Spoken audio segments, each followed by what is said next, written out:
On sacrifices countless, will a new shrine be built by the hands of the gods.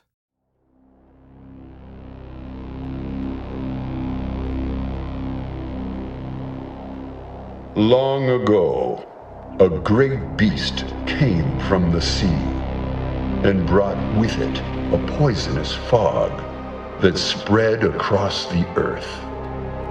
Corrupting everything it reached, the poison fog slowly transformed the world and brought about a new age. Now, grounded by the poison sky and outnumbered by creatures, humankind became desperate and formed feudal kingdoms. Closed off from each other, they became paranoid and are on the brink of extinction. Those deemed undesirable, such as criminals or the ill, are cast out, banished into the depths of the Great Well, a pit of the diseased and undead. The Great Well is said to have but one door to the surface.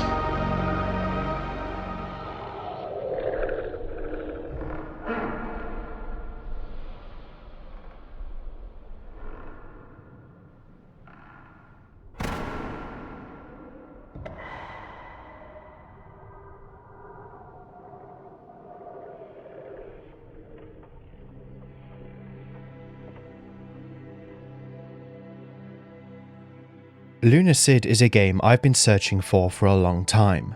It is a tribute to FromSoft's classics, Kingsfield and Shadow Tower, but it is also something beyond those games. An extremely well executed atmospheric experience that draws you in like nearly no other game does. Many games attempt to, but outright fail. This, and the satisfying progression, both from a statistical standpoint and as you venture through the game, has made this game a genuine treat for me to play. Not to mention the outright insane lore and story that slowly unfolds, and by the time you are finished with it, you are slowly racking your brain to try and figure out what exactly it all really means. It takes a typically overdone trope at the end of the first ending and turns it into something mind-blowingly good and with meaning beyond something surface level like do good because it is good. Lunacid is incredibly sincere and human, despite being a game that many will simply look at and scoff with a mindset that is it's just another dungeon crawler, which is unfortunate. At its core, it's a game about letting go and ending the, you know what, I'll save that for the end of the video.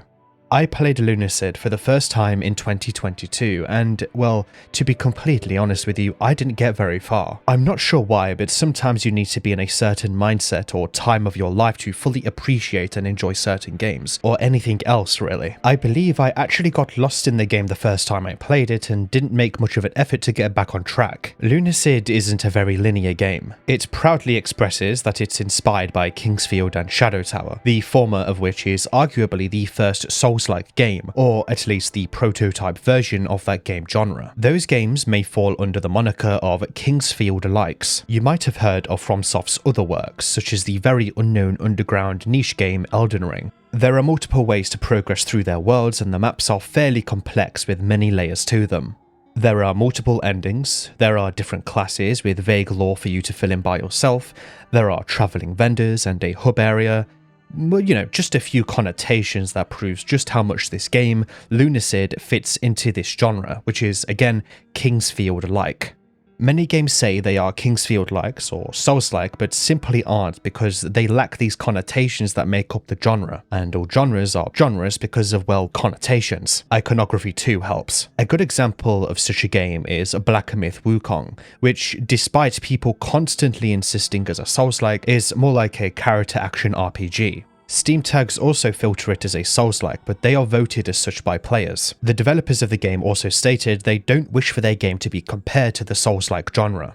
And no, sorry, locking on and dodging does not make a game a Souls-like, nor does a certain world structure. Either way though, the term Souls-like is getting more vague year by year, the more games fall into it and evolve it, so I can understand if people think it is a Souls-like despite barely having any connotations of one. Black Myth Wukong is still a genuine masterwork of a game and I highly recommend it. What is Kingsfield exactly though, and what are the key differences between those games and say Dark Souls? Well, firstly, Kingsfield isn't anywhere near as difficult as any of the 3 Dark Souls games, although they are typically still somewhat challenging. Dying is a simple process of reloading the last save instead of you going back to the checkpoint within the same save state. Overall, I see Kingsfield as a Souls-like light, or as a previously mentioned, prototype. Kingsfield is also a fairly older game series, so the graphics are very grimy, but this is simply a consequence of when it was made. Another key difference between Kingsfield-likes and Souls-like is the first-person point of view, which Lunacid kindly adopts. The combat in Kingsfield, at least in the first game, is also just not very fun and very repetitive. Having to wait for your attack meter to fill up after every single attack, also not being able to have shortcuts, is an incredibly tedious process. Baroque has the same issue, on the Sega Saturn that is, although Baroque is a lot better both as a game and as a story. Okay, time to check the comments.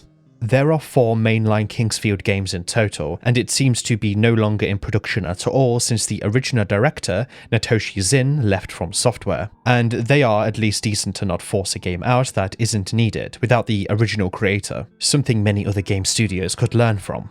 I am covering Lunacid because I've been recommended it countless times by my viewers, and I've also wanted to go back to it myself. If you know what sort of things I've covered and are aware of Lunacid, then you are probably not shocked at all that I'm covering this game. Whilst the game isn't perfect, I recommend it heavily, and if you want to check it out yourself, the link to purchase the game for yourself is in the description as usual. I also want to give a shout out to Kira's other works, who is the creator of the game. Lost in Vivo is a fantastic Silent Hill inspired horror game where you have to look for your dog. It came out before Lunacid, and Lunacid adopts some assets from the game. They also made the Basilisk series.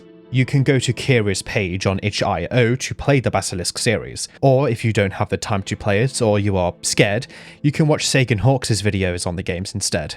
Lunacid released in 1.0 in October of 2023, after being in early access for over a year, and has been updated here and there since then, but the game is, well, finished with a bunch of extra content. For the sake of referencing, I will be playing on the version of the game released in early April of 2025. Okay, let's get into this amazing game. Like and subscribe if you wish. This is Lunacid.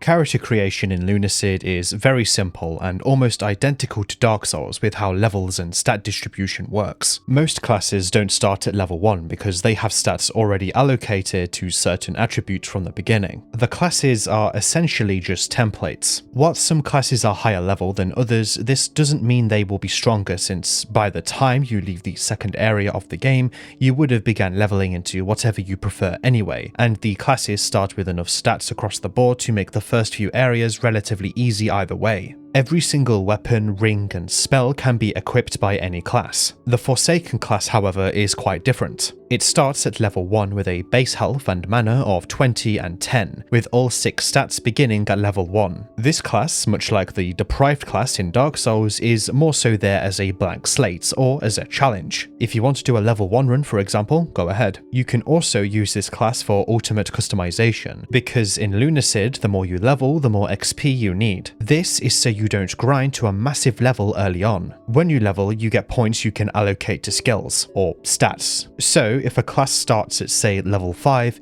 it will give you more customization early on than one that starts at level 14. There is a huge but though. My points here largely only apply to stat allocation. The Undead class, for example, loses less blood when suffering from the bleeding effect. Vampires get a whole bunch of bonuses to do with blood that I will go over in a moment, and apparently thieves have a higher drop rate, but this is only really determined in its class's flavor text, rather than some buff they have. Again though, this isn't a make or break, and it doesn't really matter at all what class you pick. Like Dark Souls, you also get a free item, but don't pick this separately from the class you pick. Your class determines this item, and it is given to you later on by an NPC. There are 9 classes: Thief, Knight, Witch, Vampire, Undead, Royal, Cleric, Shinobi, and Forsaken. What weapon do you start with? Well, technically none, but not really. This is an illusion of challenge because less than a minute after starting, you get your starting weapon called the Replica Sword. Okay, so stats. There are 7 in total, but luckily they aren't awfully complicated in how they work. Before we continue, I want to give a huge thank you to Phantom Raptor. who wrote a very detailed guide on the game and how certain aspects of it works. I've linked this guide in the description since it was a large source of study for this section of the video. Strength defines your maximum health and the damage you deal with melee weapons. Lunacid doesn't have any requirements for wielding weapons, so this is simply a means to get strong across the board in close quarters combat. Remember that whilst I compare this game to both Souls-like and Kingsfield, it is more of a Kingsfield-like, where there aren't any strength or dexterity requirements for wielding weapons. Defense defines your maximum health and how many attacks you can block before your guard fails. Speed defines how fast you run. Lunacid's default movement is considered running, whilst holding down shift will make you walk. There is no option to sprint, but there are magics to make you go faster. Dexterity defines your jump height and the damage done with ranged weaponry, not including magic. Yes, jump heights can matter with exploration in this game and how you handle certain enemies. Intelligence defines how much mana you have, the damage of your evocation spells, and how fast your spells take to cast. Casting magic is very simple in Lunacid. Equip a ring in one of your 2 slots, then hold down C or V, depending on your ring slot, to fire some magic.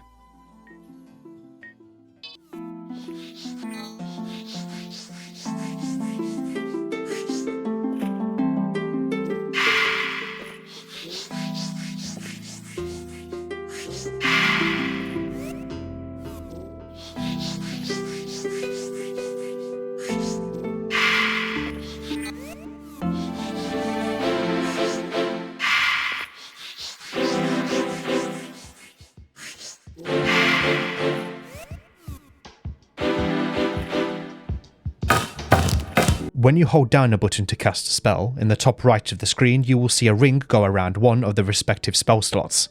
When it is fully formed, that means the spell is ready. Letting go of the key will cast the spell, and any MP will be consumed. Magic in Lunacid is incredibly varied, and I will be covering nearly every single spell in the game when relevant. Resistance is, well, your resistance to certain status effects. I will also call these debilitations. The larger your resistance is, the shorter time it takes for some of the status effects to fall off. The 7th stat is called Lunacy, which is like a sanity mechanic. It increases when you use magic. In the top right of the game's HUD can appear a moon icon which represents your lunacy, with the fuller the moon getting, the larger the lunacy. It can also be seen in the game's stat menu in a percentage form when you pause the game. Well, pause in quotations. Lunacid cannot be paused unless you Alt-Tab, which is another way of making the game difficult. I don't quite get the point of it when you can Alt-Tab out of the game, which pauses the game, but I guess it's fine if you have self-control. Lunacy increases when you cast spells, and if you have a high enough lunacy, 3 things will eventually happen. XP drops will increase, and your magic will deal more damage, but you will also receive more damage from enemies. Some players might want to increase their lunacy because of the upsides to it, and an item in-game called the Moonlight Vial does just that. Lunacy isn't really a bothersome mechanic, both because of these upsides but also because it resets when you interact with a save crystal, which are essentially your rest points. One really cool thing about lunacy though is that the build-up is tied to the time of day.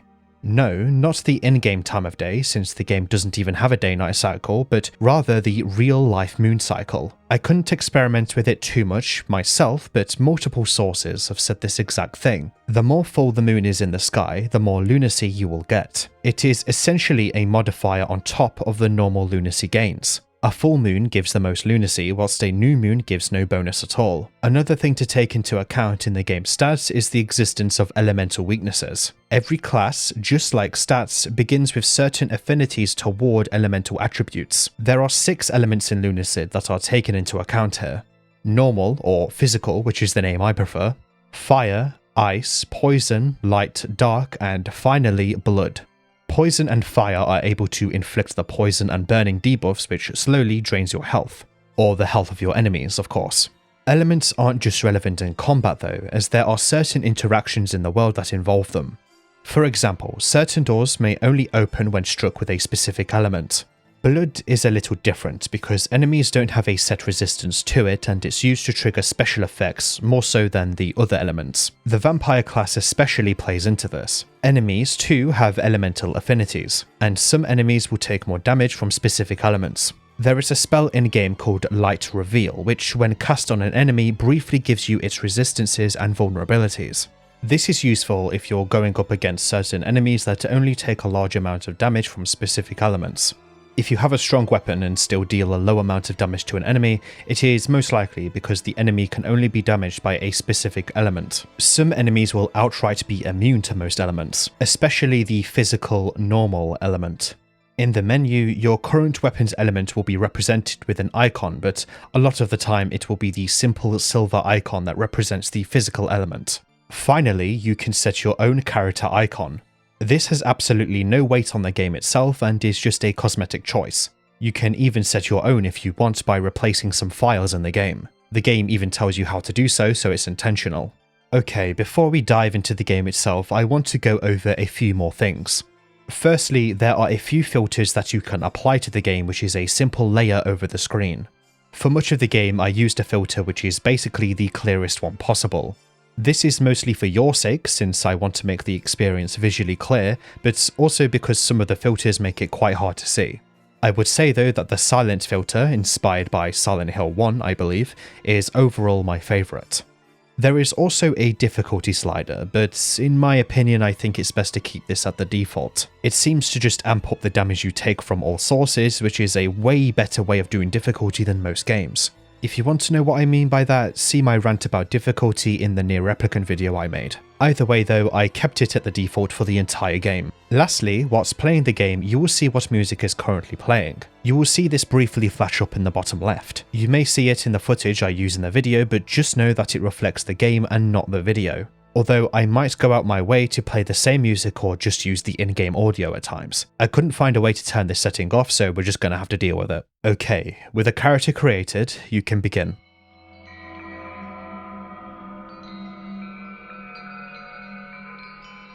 When launching the game, you are immediately presented with a tightly written cutscene that tells you the state of the world. A great worm-like beast came from the sea and spread poison throughout the land, making those above ground fight the creatures that festered within the poison. Humans became isolated and nearly extinct. Those deemed ill in this new age were cast into the Great Well, a pit of disease, curses, and the undead, with what is said to have a single door to the surface. Our character is one such undesirable, being thrown into the Great Well by a dishevelled man. Our character barely hangs on, with one hand to the cart he was dropping them from. He cuts the hand off with a hatchet, causing them to fall into the Great Well below, and into the world that awaits underground. Yes, this means the player character has one hand throughout the entire game. Does this matter much? Well, not really. You can wield entire greatswords with one hand, so despite your character being just as dishevelled as the common folk on the surface, they are still extremely physically strong. Or it doesn't really matter and it's just a rule of cool. You know, the thing that good DMs do.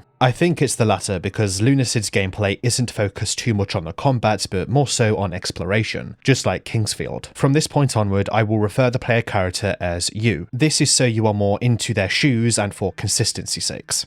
You awaken in the Hollow Basin. The name of the area proudly presents itself on the screen, which is reoccurring throughout the game every time you enter a new area. Surrounded by coffins, skulls, and what looks to be hay, you can only press onward. Pressing tab brings up the menu, which, as mentioned, doesn't pause the game. I think the choice to have this bound to tab instead of, say, escape is a way to symbolize this fact. By putting this button on tab instead of escape, it is more so saying to you, hey, this doesn't actually pause the game, be careful.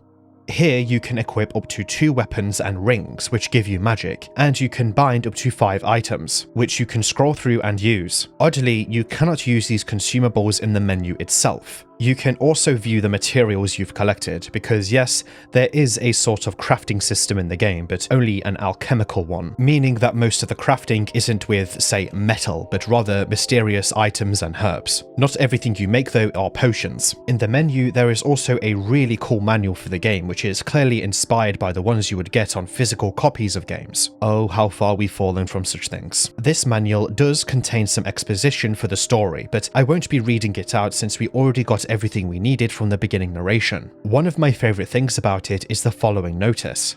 Quote, "The product is known to cause other mind-boggling effects such as losing touch with reality, lucid dreams, night terrors, fantastic visions of an impossible future full of curses and magic, and headaches. If you or a loved one is affected with a skeleton, then these effects can become more pronounced." End quote. The atmosphere of Lunacid immediately makes itself known. It is a massive strength of this game. In fact, it might be my favourite part of the game besides the music. Kira is a master of atmosphere, and this is further proved in their other title, Lost in Vivo. There are also guest composers involved, such as Jaron Christ, Thor High Heels, Asta Vrisk, and Jeffrey Norden.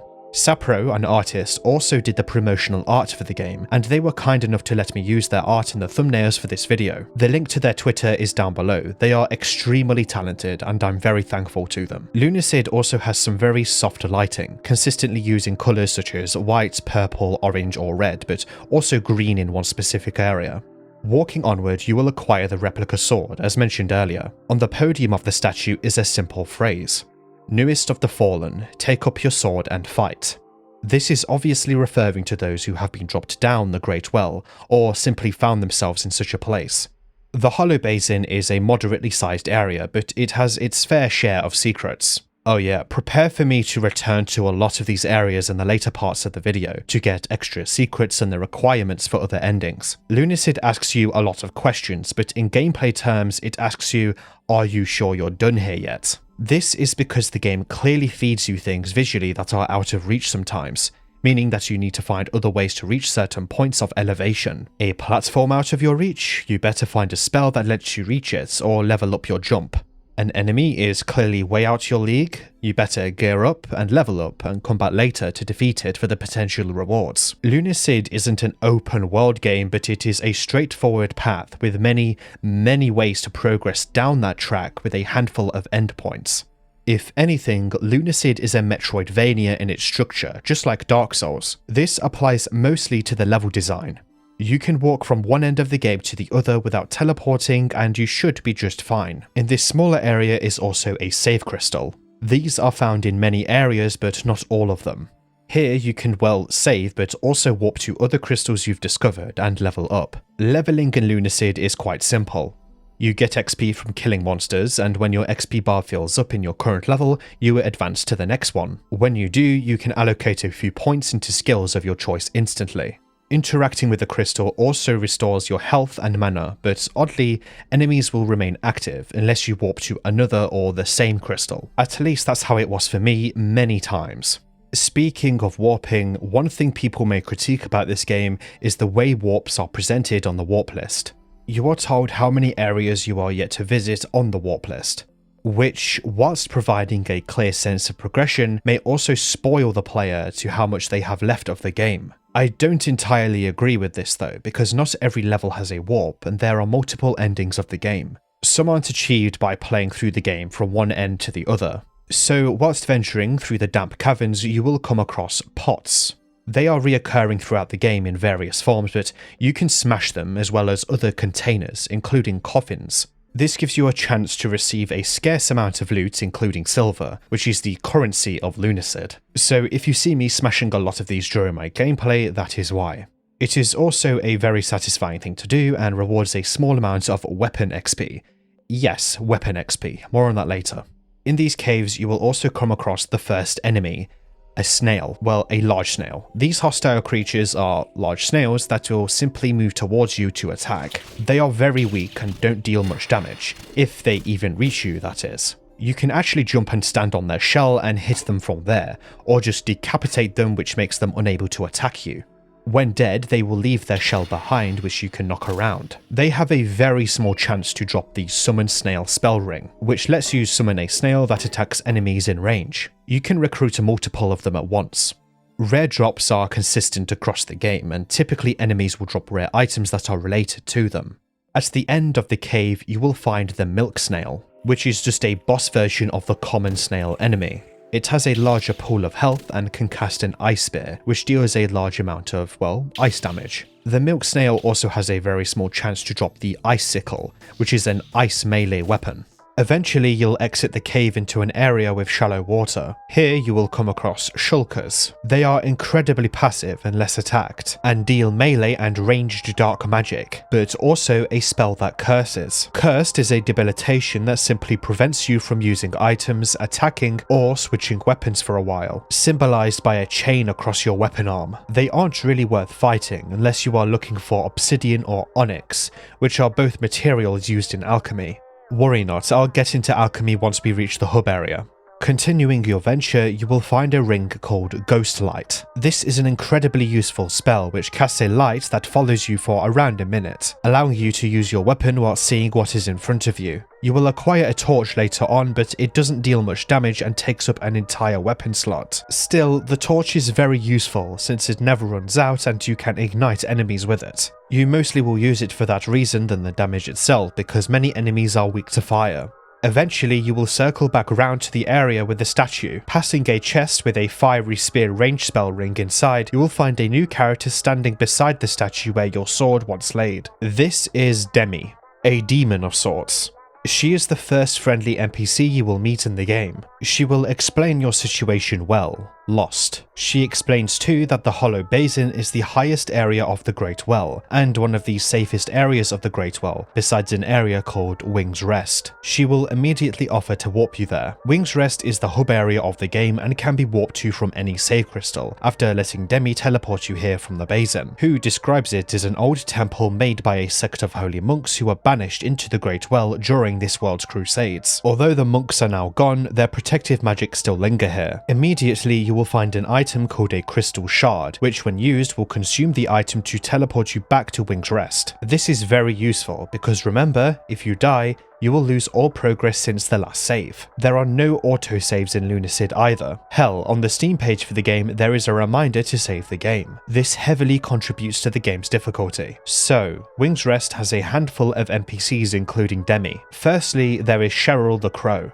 Cheryl is technically the only mortal in this area, sometimes stressing that she is the only one who must sleep. She is a vendor and her stock consists of a good amount of helpful items, including health and mana vials. She also sells antidotes that cures poison and holy water, which cures most debilitations, and a few melee weapons as well as a crossbow. The crossbow is incredibly useful as it has infinite ammo but requires a charged attack for precise accuracy. Cheryl's stock changes a few times throughout the game depending on your progression. These are mostly related to later discussed quests. Opposite is a bar. Sitting here is a friendly skeleton called Clive. He is essentially a storyteller and gives a massive amount of lore here and there when you talk to him. A transparent blue crown appears above his head if you are playing during a full moon. This is extremely relevant for a later discussion in the video, and an immense amount of foreshadowing. Clive also gives you a health vial when you first meet him, as he seems to have an abundance of them, even constantly drinking from one too. According to him, it's to keep himself young. Clive isn't his real name, and his memory isn't the best, but his bones are good. Well, his memory is good enough to recite old lore at least. Perhaps the bad memory is only related to his own identity. The last NPC here I want to mention is the alchemist behind the bar, Etna. Etna is a ghostly figure who studies alchemy, and helps you create things with the materials you have gathered. You can view the recipes for each elixir by talking to them, so it's easy to know what to mix and match. There is a lot more lore that meets the eye for these characters. Clive is a source for some of it. I will go over them as we go based on what is discovered. Another tool in Wing's Rest is the oil pool. As well as character experience, some weapons will also gain experience. When weapons are fully leveled, you can bring them to this pool to upgrade them, improving their stats and changing their appearance.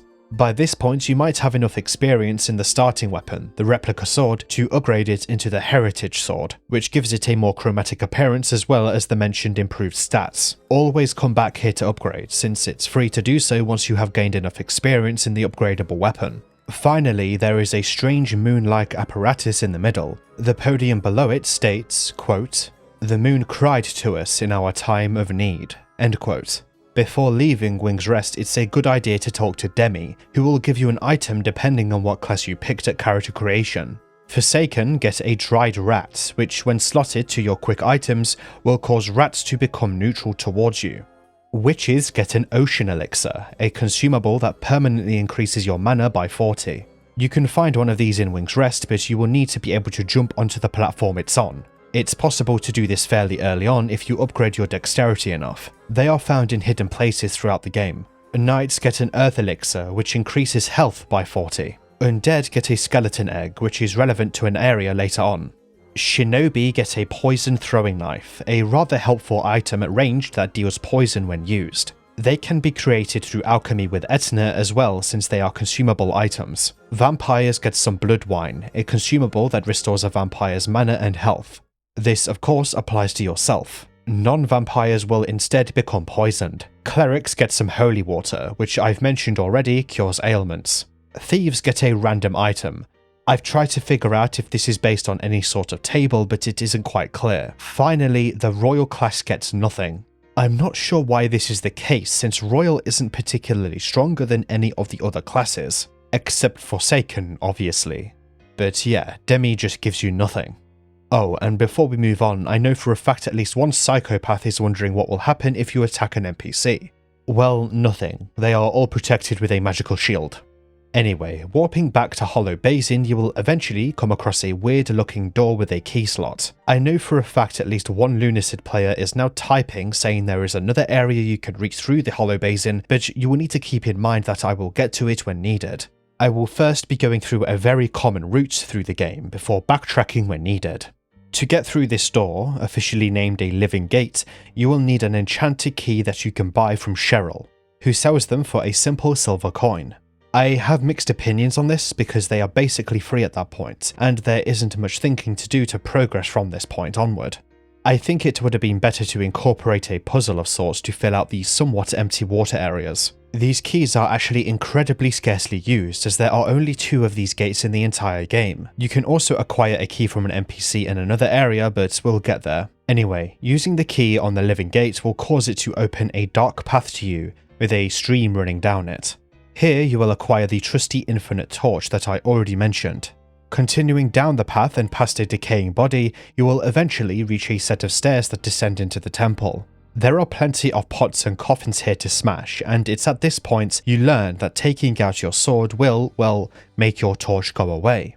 This is where your Ghost Light spell will come in handy. That being said, you can use the torch to smash objects, but it will take longer since it deals less damage. In this temple, named the Temple of Silence, you will find corpses in robes completely missing the front of their faces. Hitting them does nothing, but near one you will find a book that reads the following. Soon we'll be free of the accursed well, for great Prophet Abdul has found a way out. While we are tethered here physically, our minds can be extracted with enlightenment. Like most lore, I'll expand on who this Abdul figure is.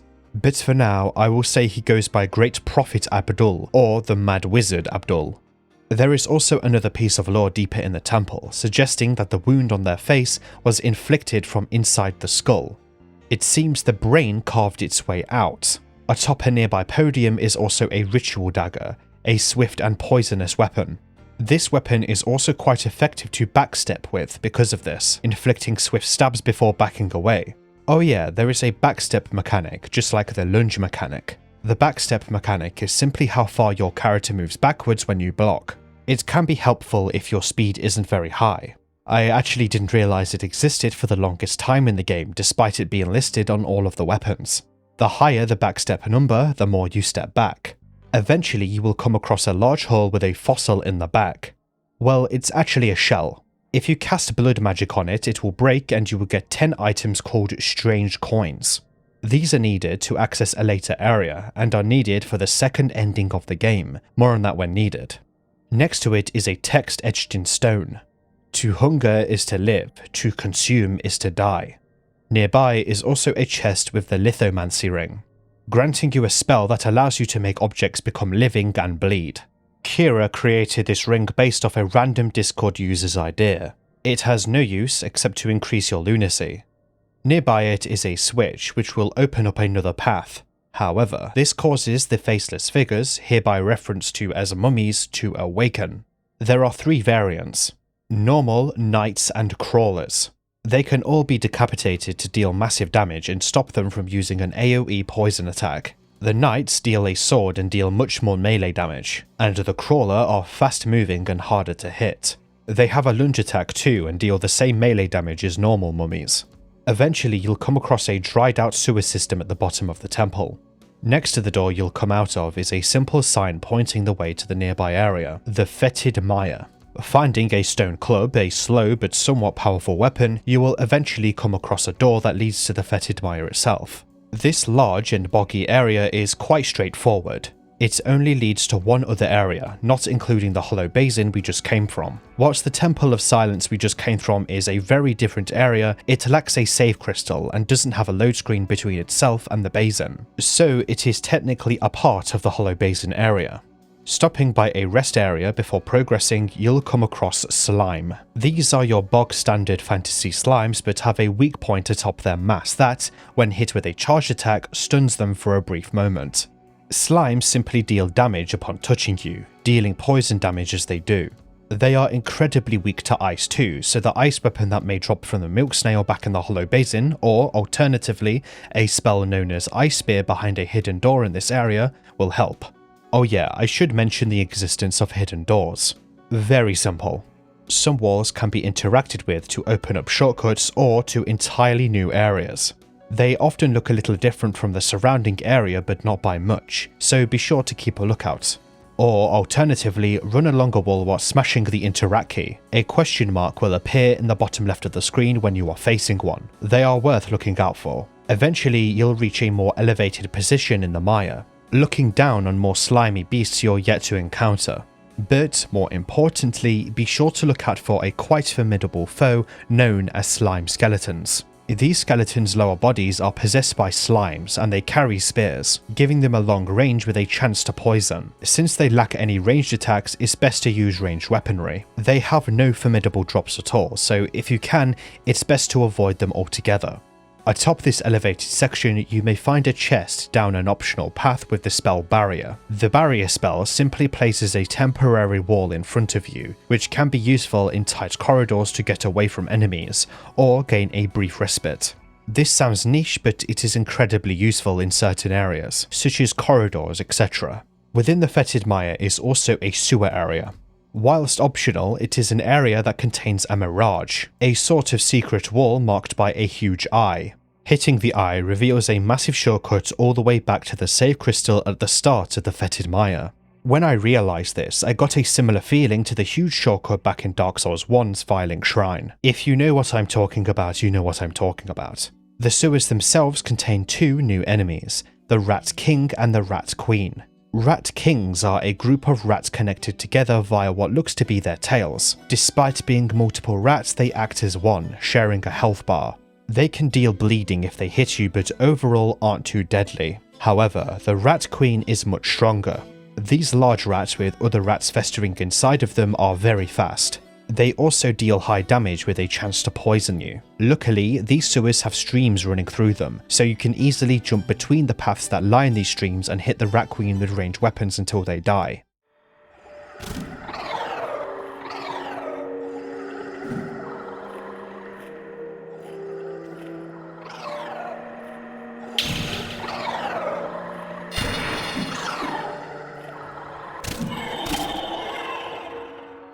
Using the mirage to investigate the mire further, you may come across a hidden wall. Behind it is a slime. This slime though is different from the others. It isn't hostile and actually has a personality, being pink with a ring atop its head. This is Jalisha, and she has lost her boyfriend, Bonard. This is an example of a quest in Lunacid. You meet an NPC, they ask you to do something, and when you have done so, you go back to them. We may come across Bonard later. Anyway, you can find a path to the lower section of the mire. The path that leads to the mirage and back to the save crystal overlooks this area. Here you will find another extremely deadly enemy called the Devil Slime. These bulky slime deal contact damage in the form of poison, whilst also flailing their arms at you. It also has an acidic spray attack that it will do at range that deals massive damage. Even though it deals poison damage across the board though, it seems to not be able to inflict the poison status itself. One thing about the Devil Slime too is that they actually scale to the player, meaning that you won't be able to come back to kill them easily at a higher level. The more you level, the stronger they get. This isn't like most enemies in the game, but their stats still max out at level 40 according to the wiki for the game. Level 40 isn't too hard to achieve, luckily. Another thing I want to mention about the mire is that whilst there are many poison related enemies here, the water itself isn't poisonous, so I don't think it's comparable to say Blighttown.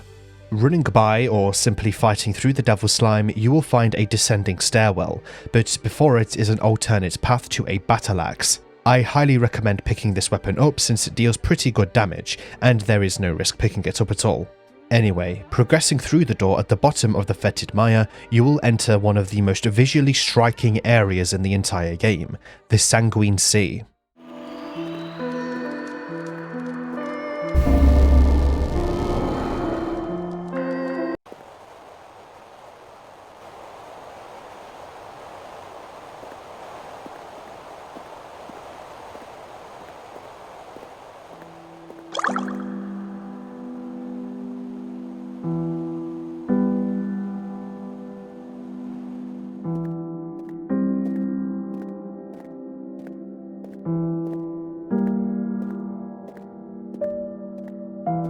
Oh, this place looks lovely! This area, whilst looking hostile, is actually one of the most peaceful and simple areas in the entire game, unless you take the wrong turn down a very specific path, but you most likely won't. Just follow the lights in the distance and you'll be okay. These lights are entrances to other areas that connect to the Sanguine Sea. Wandering the area are a few passive creatures. Alongside the previously mentioned Shulker, you can find Hemelith, which are tripod-like creatures that roam endlessly, only attacking if they or one of their kind near them are attacked. They simply attack in melee, dealing large physical damage. They have an extremely small chance of dropping a pink shrimp, which restores 200 health when eaten. Skeletons can also be found, which are melee enemies with white glowing eyes. Strangely, they might not attack you if you aren't looking at them, although I tried this myself and it seems to be entirely random. The Abyssal Demon is... we'll get back to it later. Finally, Jotun is a massive creature whose body is so large that the only visible part of it within the dark above are its 4 stumpy legs. This creature is seemingly unkillable. Maybe later on we can find a way to do so. For now though, there isn't much need. Heading to one of the lights in the distance, you'll find yourself at a walkway leading up to a doorway. It was around this time in my playthrough that the ambience of this area was really getting to me. I really thought something was following me the entire time. But no, there was nothing. This just proves how well done the ambience of the game is. One of the areas connected to the Sanguine Sea is the Fanu Castle. However, you don't enter the castle itself instantly. Atop the castle is a glowing moon and in front of it is a fountain with a podium that reads, quote, "Great Knight of Lyria, Ophelia," unquote, with a depiction of this knight atop a horse in the centre of the fountain. After passing by a save crystal, you'll find that the entrance to the castle itself is completely locked, and surrounding it are enemies known as phantoms who seem to stay away from you. They can curse you if you get too close though, and don't take any damage from physical weapons. They have an extremely small chance to drop a dark magic sword called the Cursed Blade. The damage this sword deals is the lowest during a new moon, increasing the fuller the moon gets. For example, a full moon has it cause a massive 475% of its normal damage. A downside of this weapon though is that every time you swing it, it will drain a little bit of your current XP. Because of the situational nature of this weapon, I actually didn't use it at all. In the western stretch of the outside of the castle, you'll find a small garden that drops moon petals, a herb that you can use in the process of making moonlight vials, the item I mentioned that increases your lunacy and restores mana. Here, too, you will find a friendly knight called Garrett the Hound. He simply seeks to kill the lord of the castle, but like the player, he cannot find a way in. So, back in the mire, you can actually find a note left by Garrett. "Curse this land, curse this pit. I go onwards to the castle of the diseased one. Farewell, my brothers. If I succeed, I shall come back to give you a rightful burial." It seems that his quest is a vengeful one. If you are a vampire, you can actually enter the first area of the castle with no effort, as the doors will just open up for you, but you will still need to progress through the castle like any other class. But for now, let's presume you aren't a vampire, and backtrack to investigate the other lights in the distance within the Sanguine Sea. Across the Crimson, you will find a sign near some stairs guiding you to the Accursed Tomb. And okay, here we go. This is my least favourite area of the game, but it's mostly because I am really bad at mapping things out in my head. It's quite a maze since everything looks the same. Entering, you'll find yourself in a hall. On the walls are cursed paintings which dislodge themselves to fight you if you get too close, giving you a chance to back away from them or go around them before it's too late. Fighting one isn't too much of an issue, but fighting a whole group is a death sentence, at least at this level. This is because they can curse you, the ailment that prevents you from attacking for a while. Whilst this is happening, they can also damage you. I'm not sure what to think of this in terms of balance. If you are cursed, all you can really do is run away, and they will most likely catch up to you if this is the case. Or whilst you're running, you will come across even more cursed paintings. Either way, I try my best to avoid these paintings as much as possible. They have 8 different appearances, all of which are quite horrifying or straight up mangled depictions of people.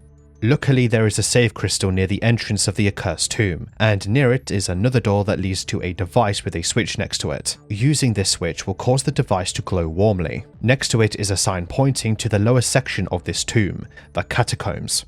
This is the maze I was talking about, and let me expand on why exactly I dislike this section of the game. Whilst the layout of the catacombs overall aren't too complicated, as revealed by the fan-drawn map on the screen now, credited in the description, it feels more complicated than it actually is because everything looks the damn same. Same or similar wall and floor textures, same lights, and same enemies. Whilst there are a scarce few places of interest, such as the mentioned lights, which are, by the way, unique to this area, it still doesn't make a difference because they are used multiple times. Even if they and the signs that exist are there to signal some type of way through this area, it doesn't matter since it still looks the same once you walk away from them and take a few turns. At least the ambience and music here is good, but those are Lunacid's strong points throughout the entire game. I am really hoping they press a vinyl of the soundtrack if they can. I will probably continue to gush about the soundtrack in this video, but you will understand if you've listened to it. Anyway, this area has one of the scariest enemies in the game. Well, scary for the first few times you meet them, but I'm a big fan of them either way. The Mare. Mares are floating horse heads with piercing white eyes that can be seen in the darkness of these dark halls. Design-wise, they are one of my favourite enemies in the game, but they can be incredibly frustrating to fight. They have a fast melee attack that can be so fast you barely see the animation. The worst part about them though is their AoE screaming attack. They can move whilst this happens and it has massive range. This also makes mares incredibly deadly, especially in groups. However, they can be ignited like most enemies and are weak to fire. They can also be stunned with a charged attack if you time it correctly, and well, if you do time it correctly, you can actually chain stun them, but you must be incredibly precise with your timing. As well as fire, they are also incredibly weak to light. A final note about them is that they are immune to physical damage, so be sure to have an elemental weapon or some magic. Alongside mares are the invisible enemies known as Migo. Migo are best to be ignored if you can't see them, and the way to see them is to activate 2 more of those devices from the entrance of the catacombs. This is hinted to in a hall of dead bodies, with a sign that reads, quote, "Light the 3 fires of Prometheus, only then shall vision be restored." Luckily, the locations of these fires aren't random. Once they are lit, the catacombs will light up and Migo will become fully exposed. They are fungal enemies, with stumps for legs and a stem with holes atop it, which acts as a sort of face. I hope you don't have trypophobia. I didn't really fight them all that much either way. They move slowly and deal relatively low melee damage, but have a ranged dark attack. This is a volley of projectiles that are telegraphed by a shriek. The worst part about them though is that they, like mares, cannot take damage from physical sources. They are not weak to fire damage but are to light. I actually don't think they are worth fighting unless you want a material called an ocean bone shell. This material only drops from Migo and one other enemy, and are used to create the poison throwing knives I mentioned. Another thing about Migo is that their visibility can also be affected by your current lunacy level, so you don't really need to activate the fires of Prometheus to see them, but either way I advise doing so because it's, well, nice to see. Okay, the items you can find in this area are very useful, and despite my prior points of how difficult it is to navigate, I think it's worth acquiring at least 2 of the rings you can find here. Well, you will need them anyway to achieve the last ending, because to achieve the last ending of the game, you need to collect every single spell in the game, but we'll get to that point. The coffin ring allows you to summon coffins that are basically the same coffins you can find throughout the game, except they aren't static and have physics. This means that you can use them as platforms to reach areas you can't usually reach. These coffins seem to last forever and the spell costs no mana, but it does cost a little bit of health. This is because it is a blood attributed spell. This sounds quite insane, but that's why Lunacid's simple magic system can give way to a lot of fun. Want to fill a room with coffins for no reason? Well, feel free to do so. Want to stack them and find things you usually won't? Go ahead. This is very useful for lighting the fires, since there are paths that you can use near the ceiling that will quickly lead to one of them surrounded by skeletons. The other thing you can find is the lightning ring, which, well, lets you cast lightning. As a reminder, there is no lightning or thunder element in the game, it simply uses the light element. Besides being a source of light damage, you can use this spell on certain metal doors to open them, which will lead you to an area called the Mausoleum. Before then though, make sure to find the Vampire Hunter sword in the tomb, which can be found in the Commoner Crypt section. Because it deals light damage, it's very good when used against mares and amigo. The damage of the weapon isn't too great, and it cannot be enchanted in the oil pool, but it's good against those that are weak to light. As mentioned, the Mausoleum can only be entered through the door that is opened with light magic. If you are going for the first ending of the game only, this area is optional, but it has an item that you can trade with an NPC later. This area is incredibly dark and quiet. Near the entrance is a large area with a hidden wall to the north end, containing one of the best weapons in the game, the Twisted Staff. It fires fast, dealing fire damage at range. Because it isn't a ring and doesn't give you a spell, it actually doesn't consume any mana either, and instead scales with your dexterity stat. The projectiles can even pass through walls. It can also be used to light up the nearby area, meaning that when you hold it, it emits a small light. Of course, some enemies may be immune or resistant to fire, which is the staff's element, so the staff won't carry you through every single encounter found in the game, but it is still undoubtedly one of the best weapons that you can find. Moving ahead, you will find many twists and turns, but the enemies here are the ones that we've encountered already, phantoms and skeletons. I was lucky enough on one of my ventures into this area to have a skeleton drop this skeleton axe for me, which has a 4% chance to drop from skeletons. It cannot be improved at the oil pool, but it deals decent physical damage. The Mausoleum is also a good source of mana and health upgrades via an earth and ocean elixir, which are easy to get. Now, in this area is a slot that cannot be reached from the ground. Using the coffin spell to make a platform up to it, you can find a black book. This is the item that I hinted to earlier that can be traded with a later NPC. Here, though, is an enemy that has a chance to spawn: Death. One thing I neglected to tell you back in the Accursed Tomb is that Demi appears in the room with the chest containing the lightning spell. She tells you that Death is drawn to this place, and the scythe she carries was from Death himself. She also warned you that there is a demon besides her that lurks here. This warning was valid because Death spawns in the Mausoleum if you take too long venturing within it, with a message appearing on screen to let you know this fact. Death takes on the form of a typical Grim Reaper, including the scythe that Demi hinted to. At this point, Death is completely unkillable, being completely immune to all elemental types. At this point, all you can do is run back through the Accursed Tomb to the Sacred Crystal because yes, Death will follow you, and they will not give up until you are dead. If you have a crystal shard, it is also a good idea to use that to teleport back to Wing's Rest, or you simply leave the tomb back to the Sanguine Sea. Death moves through walls and becomes faster the longer they are active. Whilst running from Death though, you will come across yet another enemy that was previously not on the path: an abyssal demon. This is the same demon that Demi also referred to. One can also be found in the Sanguine Sea if you take the wrong turn, which was the threat that I hinted to back then. Luckily, they don't respawn once killed, but they are a mini-boss of sorts. They can deal large damage and have many resistances with no weaknesses at all. They can also inflict the blind status, massively darkening the screen for some time. Another deadly attack from the demon is a fire pillar attack following a small song. They are easy to avoid, but to counteract that fact, they deal massive damage and have a large health pool. A strategy to take care of an abyssal demon is to simply jump on its head, or well, head, it doesn't have a head, their body, rather. To do so though, you need to have high dexterity. Whilst atop it, its melee attacks won't hit you, and it's best to just hit it until it dies in this case. Like other aspects of the game, the real life moon phase matters. The fuller the moon is, the weaker it is both in health and the damage of its melee attack. Killing an abyssal demon will cause it to drop an ocean elixir, the item that increases your mana by 40 permanently. The abyssal demon, as mentioned, also appears in a tucked away area in the Sanguine Sea. This one acts the same as the one in the Mausoleum, and it also drops an ocean elixir. They are not the hardest enemies in the game, but still provoke a challenge if you run at them head on with no plan. Okay, with the Mausoleum over and done with, we meet a dead end, but at least we have this strange book. Let's go back to Wing's Rest and take a breather and recollect our thoughts. I'll discuss how exactly you can deal with Death himself later.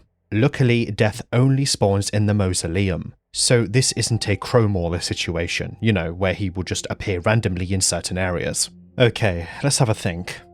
Our objective is to get out of the Great Well, and to get out we must continue fighting onward. It's the only thing we can really do at this point. Endlessly wander until we pick up more clues. Lunacid lacks any sort of objective marker, and what most people can do is simply explore until they either die, settle down, or go mad.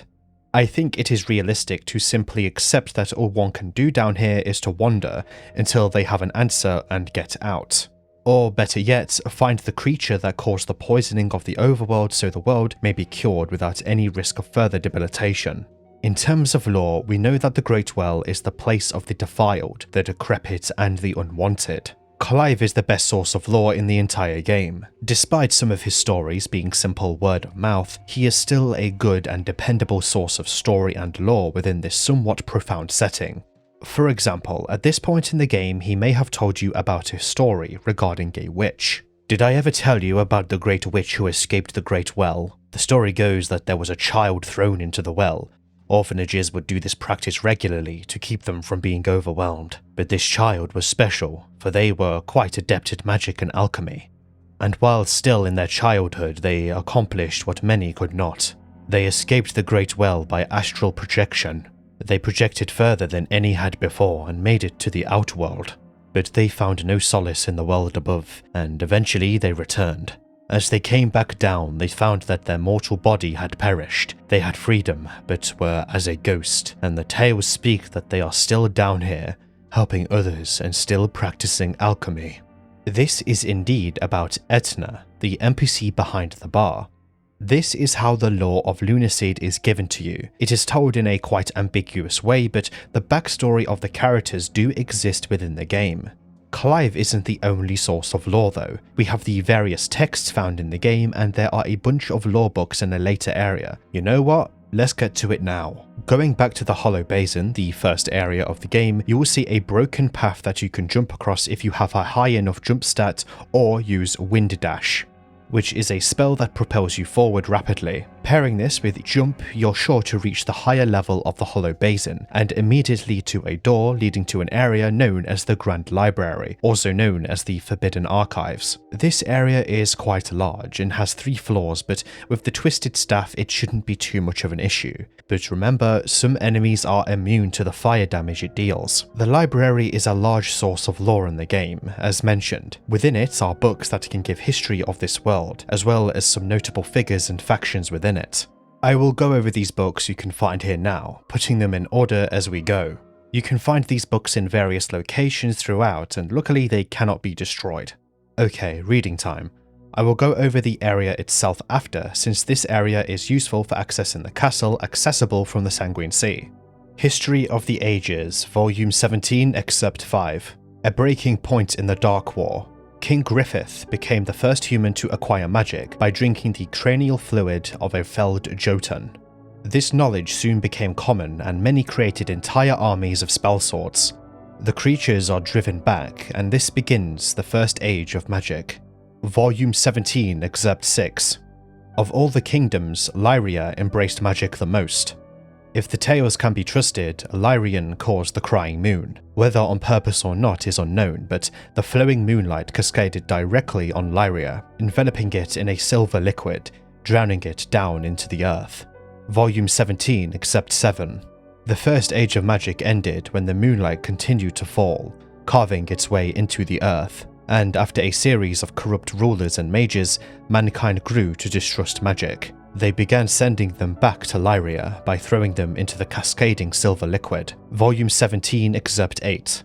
After the brief second age of magic, the Great Well was constructed, directly over the hollowed void from the barely seeping moonlight. 3 of the great kingdoms formed a trust banishing most magics. They together founded a new feudal rule, the Golden Lance over the ruins of Lyria. Excerpt 9. The Golden Lance ruled for several generations, until it was found that they harboured and practiced forbidden magics. The outrage resulted in a long civil war, eventually seeing an end to their rule and sparking the Crusades. Volume 20, Excerpt 2. Prince Krelol, the son of the great Queen Justina Fanu and renowned knight Ophelia, took over as regent when his mothers entered into a 1,000-year sleep. It is unknown which mother transformed in order to sire him, if at all, and whilst his mothers both became vampires later in life, he was born one. He quickly became feared within Lyria for his ruthlessness and power. Volume 20, Excerpt 3. Later, when the Golden Lance began to take rule and Lyria was mostly destroyed, Prince Krelol vanished the entire Fanu castle. The castle was eventually discovered during the Crusades and became a focal point for conflict. However, since its vanishing, its servants had been turned, and the prince had amassed an army of creatures who succeeded in defending it. With these excerpts, we get a good idea of the history of this world, but there are still large spots of vagueness throughout, and some lore will actually remain ambiguous even by the end of this video. So let's start at the beginning, the Dark War. This occurs after the Great Beast awoke on the surface to spread its fog. It was a war between the creatures brought by the fog, but King Griffith, yes, insert berserk reference here, drank the cranial fluid of a Jotun. Yes, the same Jotun from the Sanguine Sea, becoming the first human to ever obtain magic. He pushed the creatures away from his territories, and from here, magic would spread amongst the humans. The kingdom of Lyria would embrace it the most. Now, we are told that Lyria caused the Crying Moon. It isn't clear at this point in time how all of this really came about, but according to the tales, Lyria caused it. The Crying Moon, that is. From here, Lyria was drowned in the silver liquid and it was drowned into the earth. Lyria was, that is. Around this time was marked the end of the First Age of Magic. Mankind began to distrust magic thanks to the corrupt rulers and especially mages. A form of punishment was to throw them into the silver liquid encompassing the drowned Lyria. Here, the Great Well was constructed. It was built over the hollow void that was once Lyria. At least, that is how I'm interpreting it. It will make sense if this was the case. The three of the current Great Kingdoms then agreed to banish most magic and founded a new rule called the Golden Lance over the ruins of Lyria. The Golden Lance ruled the ruins of Lyria for several generations, but was soon found to be practicing the forbidden magics. This caused a large civil war, soon destroying the Golden Lance and beginning the Crusades. These took place above ground. Around this time, Prince Krelol of Queen Justina Fanu and Knight Ophelia took over as regent when his mothers, yes, plural, remember Ophelia is a woman, entered a 1,000-year sleep. How did two women create the child? Well, it could be anything in a fantasy setting. His mothers became vampires, but he had always been one. He became feared within Lyria. During the time of the Golden Lance, and when Lyria had mostly been destroyed, he hid the castle. The castle was eventually found during the Crusades and became a focus of a major conflict during it. Its servants had been turned into vampires, however, and the prince made an army of darkness who defended it. Lyria is the Great Well, or at least what was once of it. The hole that was formed within Lyria by the liquid moonlight gave way to man building the Great Well. As for what happened during the Crusades and how they ended, we aren't sure at this time because they happened on the surface world outside the Great Well. Questions such as what is the Great One still echo throughout our mind, I'm sure. I know it did mine during my first playthrough.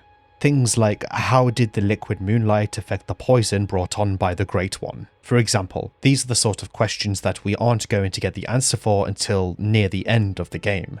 Either way though, the lore of Lunacid is quite profound and difficult to understand, especially when it comes to ordering events and why certain things happened, but I'm sure it's all intentional on Kira's part. For now, let's continue on with this area. It's quite large, but it has many useful items scattered throughout. Elevators are featured here too, which is a first. They allow you to quickly switch floors without having to run around for stairs. Milk snails are prominent here, the same sort of enemy you can find as a small challenge in the Hollow Basin. By this point in the game though, they aren't much of a challenge at all. There are 3 new enemies though.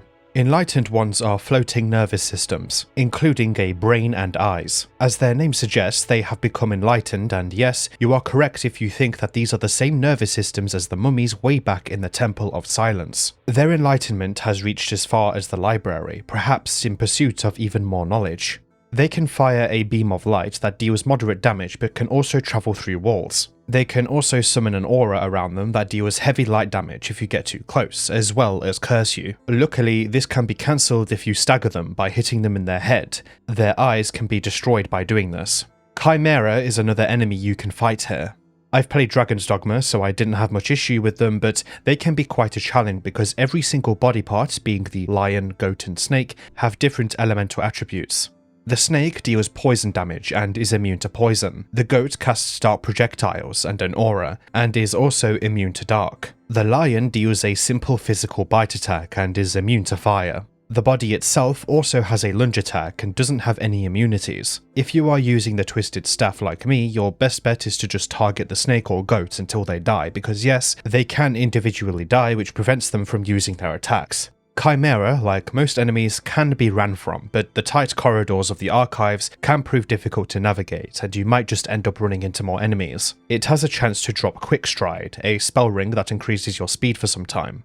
Lastly, there are the Necronomicons, floating tomes that are neutral until they are provoked, or if an enlightened one notices you nearby, suggesting they control them to some degree. They have ranged dark attacks, a melee ranged spike attack, as well as an AoE that causes either cursed, slowed, or blind. Slowed, of course, slows you down massively. Luckily, they are weak to fire and light and can drop mana vials. This, on top of them being relatively easy to kill at range, makes them a good source of these vials. In general, they aren't much of a threat unless you have other enemies near you. Another good reason to come to the archives is the plethora of loot that is found here, including a secret weapon you can get if you stare at a circular slot in a branch for a small moment. This weapon is the Axe of Harming, and whilst its damage isn't great, its purpose is its massive backstep of 180, which gives you a large speed boost upon blocking. A downside though is that it has a minus 1900 guard, meaning that you will take approximately 20 times damage when blocking. Speedrunners commonly use this in their runs, and it's very fun to watch it bend and flop around. Anyway, its description appropriately states that its best offense is a great retreat, and it's written by the creator of the weapon Rat Kisser Wambi. This is a reference to something, and I'm not really sure what, probably an inside joke among Kira's friend group. Another weapon in this area is the Wolfram Greatsword, hidden behind a secret door on the 3rd level. It's incredibly slow, but deals good damage after a charged attack. Some may say this is a reference to Dragon Slayer, being Guts' weapon from Berserk.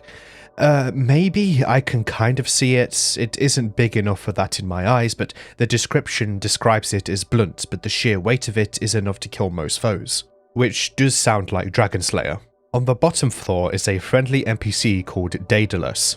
Daedalus in Greek myth was the father of Icarus, and a very skillful architect and craftsman. In-game, he is incredibly friendly, but quite profound, seeking 3 black books that are spread throughout the game, promising you rewards if you give them to him. He presumes you to be a historian like himself, and describes the black books as cursed, not being able to be burned or destroyed, but soaked in an ink to remove their incantations. The blindfold on his head isn't because he is blind, but is actually his self-assigned purpose. He claims that it is the only way for him to read the books, and by his own words, there is no knowledge his eyes could give him that he hasn't already obtained. If you give Daedalus a black book, he will take around 10 minutes of real time to read it.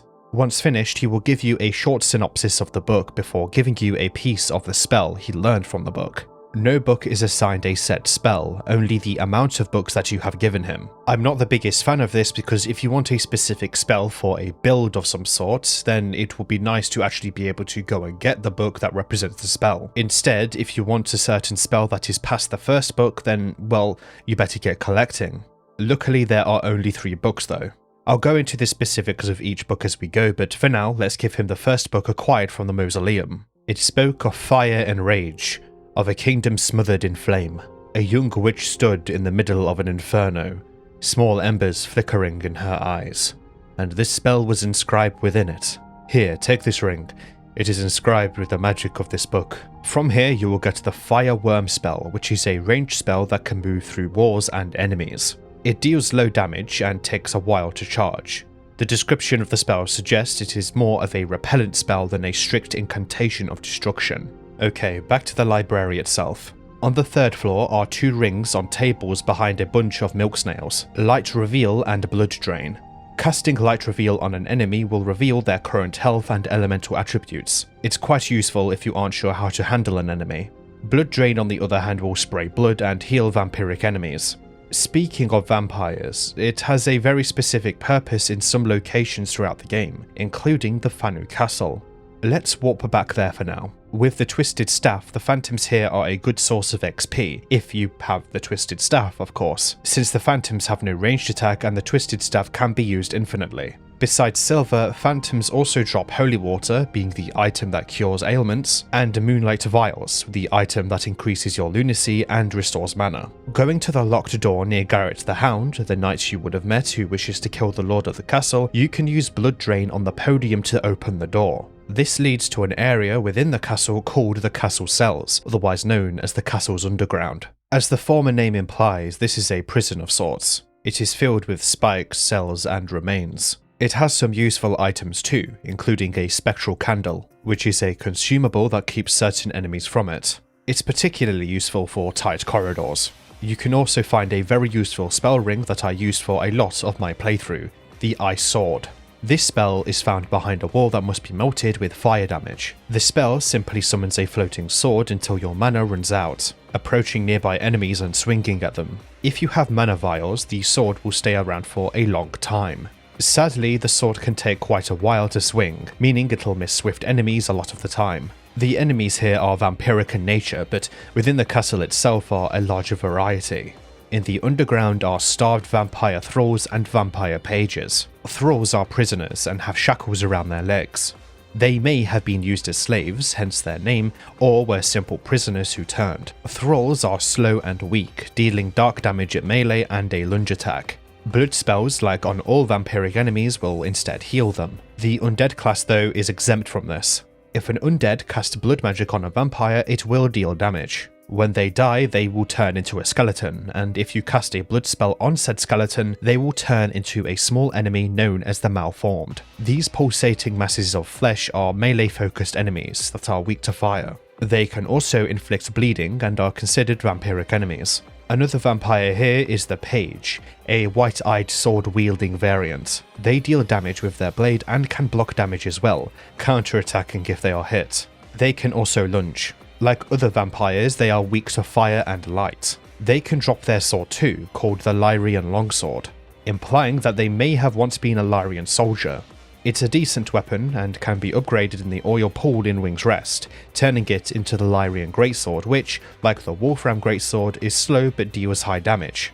These swords are relics of Lyria, imbued with silver moonlight. The way of progressing through the Fanu Castle is by finding amulets which represent certain colours. These colours will also be plastered on certain doors, and, well, if you have the amulet which matches the colour, the door will open to you. The Fanu Castle might seem complicated at first, because it's probably the largest area in the entire game, including its sub-areas connected to it, but I actually found it quite easy to navigate since it doesn't all look the same, unlike a certain other area. Finding a white amulet at the end of the prison, you can backtrack to the main entrance of the castle which will open up for you. From here you are met with a large ballroom, which has a nice reflection on the ground. The various statues and states of ruins suggest this was indeed used as a place of battle for some time, before ultimately sealing from the rest of the world. There are some blue doors here, and a green one on the second floor that overlooks the marble floor. An open door awaits though, and let me just say, the music here is groovy as hell, and so is the lighting sourced from the windows. Purple is my favourite colour, and the consistent use of that colour in this game makes me quite happy. Along the way you may come across light urns, a throwable that deals light damage to nearby enemies. More importantly though is a room where you will find Garrett again, alongside a fountain that will heal you upon use.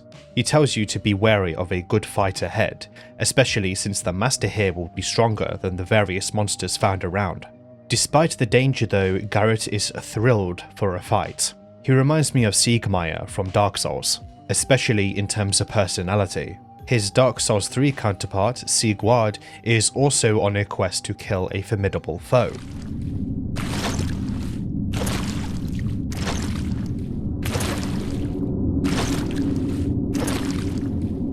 Yorm, old friend. I, Siegward of the Knights of Katarina, have come to uphold my promise. Let the sun shine upon this Lord of Cinder. Nearby, you will find another amulet. This time it is blue, which means it'll open up blue doors. Or, as the description says, azure doors. It states too that vampires were also blamed for the moonfall which caused the poison alongside Lyrians. Remember that it is theorized that Lyria themselves are possible for making the moonlight, well, fall. Hence creating a large void over Lyria and, well, causing Lyria to eventually become the Great Well. Opening a nearby blue door back to the ballroom, you will be able to access a door up some stairs. Something odd about the path up here is that there is a door frame with no door. I'll get back to that. In a stunning room with more reflection stands a poltergeist. These spirits hide a blade which they can pull out on approach, hovering towards you before attempting to deal dark melee damage.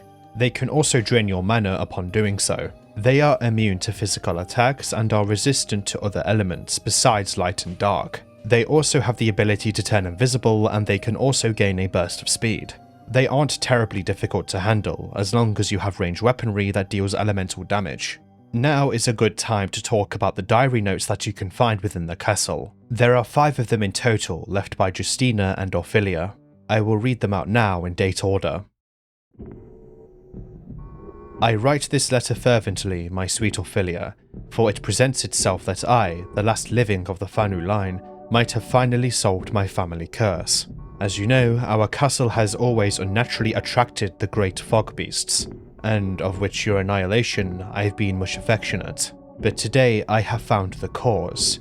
Please return to me as soon as you can, Justina Fanu. Dear lady, I've read your words again and again, for it brings me unforeseen delight to hear that you have finally beaten your family curse. I ride now from our great battlefield on the outskirts to your estate.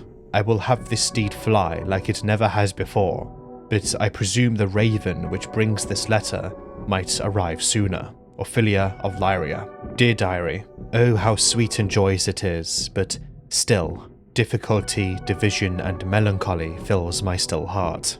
With one bite, merely a simple drop of blood, I overcame my family curse. If only I had found this gift sooner, I would not be the last of the Fanu, Justina Fanu. Dear diary, I read of those with this gift before, but oh the sun, if they knew what would become of that dim orb behind the fog. Ophelia found this amusing as well. I have yet to bespow her with this or burden her so. She is so dedicated to serving as a knight that she pledged for it immediately. But that is not what I long for, Ophelia. There are none who stand above us now, none to take away our kinship, no reason left to pursue happiness in your arms and in your kisses. I must know that she feels the same before sharing this gift. I cannot stand to wait for a lifetime. Justina Fanu. I rub my eyes for tears and to make sure I am not simply in a dream. My love, my sweet Justina, I never thought we'll be entwined, but we outlived all those who would stand against us, and with this great gift, we will outlive any others. I drank her blood, and she mine. So different from bloodshed in battle, we shed blood in love. Ophelia Fanu. It seems the poison the Great One spread was largely beneficial to the vampires, because it ended up blocking out the sun. This, at the end of the day, is a tale of tragedy. The curse she speaks of is quite ambiguous. She was cursed for long enough that by the point she was cured, she would be the last of the Fanu, seemingly unable to procreate. However, Ophelia and Justina managed to create Krillol. Whether this was by some sort of magic is unknown, but Krillol is a pure vampire, that we know. I think the Fanu Castle lore is purposely meant to be vague, but at the end of the day it's all up to interpretation. There is also a note nearby that describes that the Golden Lance had broken into Castle Fanu. We know in the lore books that we found in the library that Ophelia and Justina ended up dying, or, well, as the books put it, entered a 1,000-year sleep. This note, though, may have been written by Krillol, because the note describes the Golden Lance to be pitiful, and that the Golden Lance's last army was the one that broke in. The note states that they have sealed the worst of their damage away using the clock tower, meaning the Golden Lance must have had one last trick up their sleeve which ultimately failed. This door must lead to this clock tower, or at least that is another name for it. I'll come back to it later since it leads to another area. Heading forth are more phantoms and poltergeists, but past a secret wall in a row of coffins is an elevator that leads to a large screen. Yes, you heard that right, a screen. During my first run, I was incredibly confused by this because besides the VHS filters you can play with, it comes out of left field to have anything even remotely close to modern in the game. I will talk more about the inclusion of this technology later, and what its purpose is, but all I could do here is continue through the castle back the way I came. I am mentioning it now so it isn't too confusing when I bring it up later on. You know, like all things that I mention that I say I'm going to come back to. Past a room with some cursed paintings, you will pass another room that requires another amulet. This one is emerald. Great, another amulet to find. Don't worry though, this one is right up ahead in another underground section of the castle, where you will find another enemy, the Great Bat. These freakish huge wingless four-legged bats will bite you to cause dark damage, as well as a lunge attack. They also have a sonic ranged attack that deals physical damage, but does more damage the closer you are to it. These bats are a good source of health vials, having around a 20% chance to drop them. They aren't classed as vampiric enemies either, so blood magic doesn't heal them. They are quite rare though, only ever appearing in this area throughout the entire game. Past this point is the Emerald Amulet and multiple mirages. One of these mirages leads to the prison and the other goes back to that doorway that had no door. Going through, you can use the Emerald Amulet to open the last remaining door in the main area. This will lead to a door leading to the next area, the Throne Chamber. The path is straight but clearly decaying, lined with an abyss with stalagmites throughout it. At the end you will find Garrett the Hound again. He is wounded but will live. He warns you of the master of the castle ahead, and that he got the fight he wanted. The Prince of Wings, the dark son of Justina and Ophelia. Garrett thought him to be just a myth, but clearly not. Leaving him to recover, you can press onward.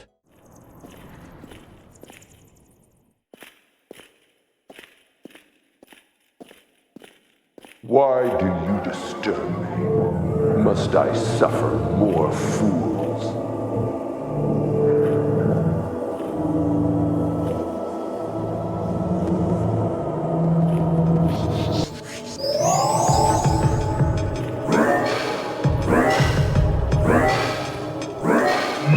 Krillol is voiced by Robert Belgrade, who also did the narration at the beginning of the video. He voiced Alucard in Castlevania Symphony of the Night.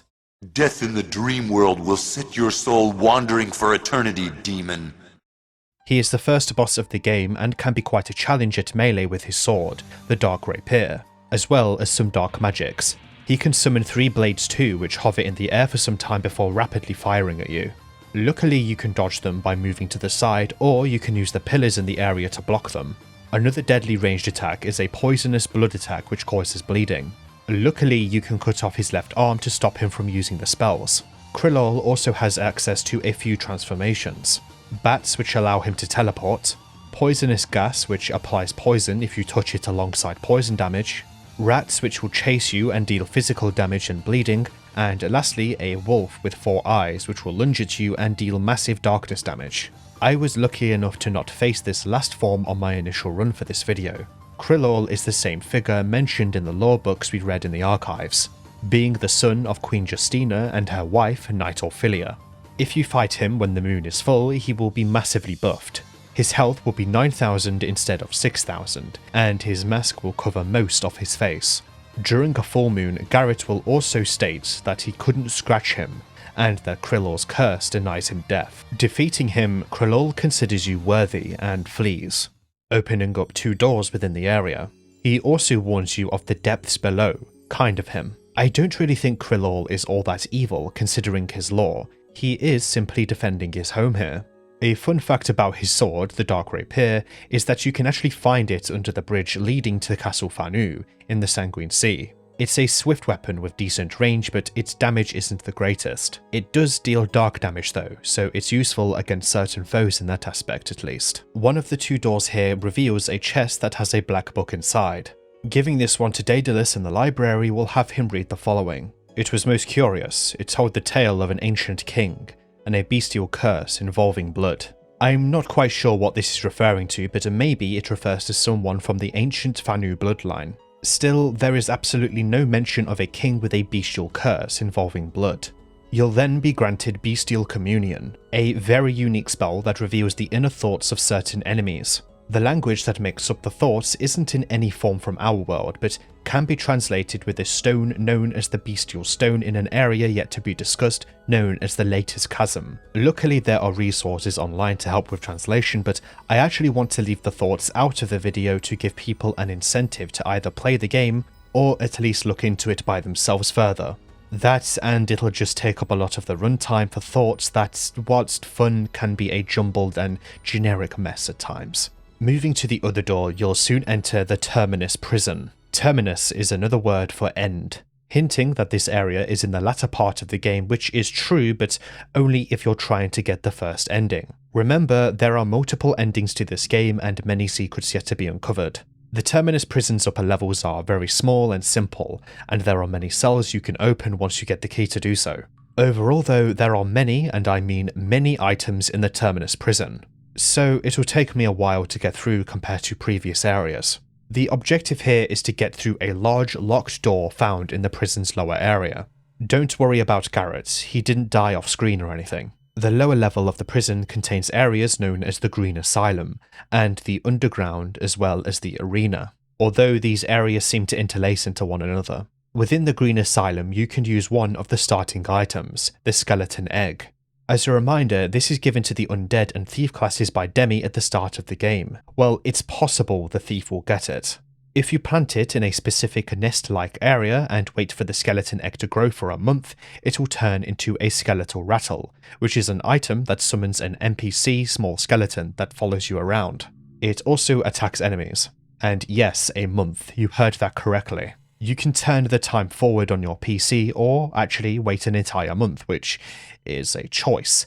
Whilst this game is pretty large, I don't really see you playing it a month straight. There are a good few new enemies here, and I consider this area to be a difficulty spike compared to the Fanu Castle. The most challenging enemy here, at least for me, was this— oh bloody hell, that's Latin. The Ceritulus Lunum. This roughly translates to Demented Moon in Latin. The lunum is a large mass on multiple stubby legs with an orb-like head and a singular eye. It produces a faint blue light and is large enough to block certain doorways here.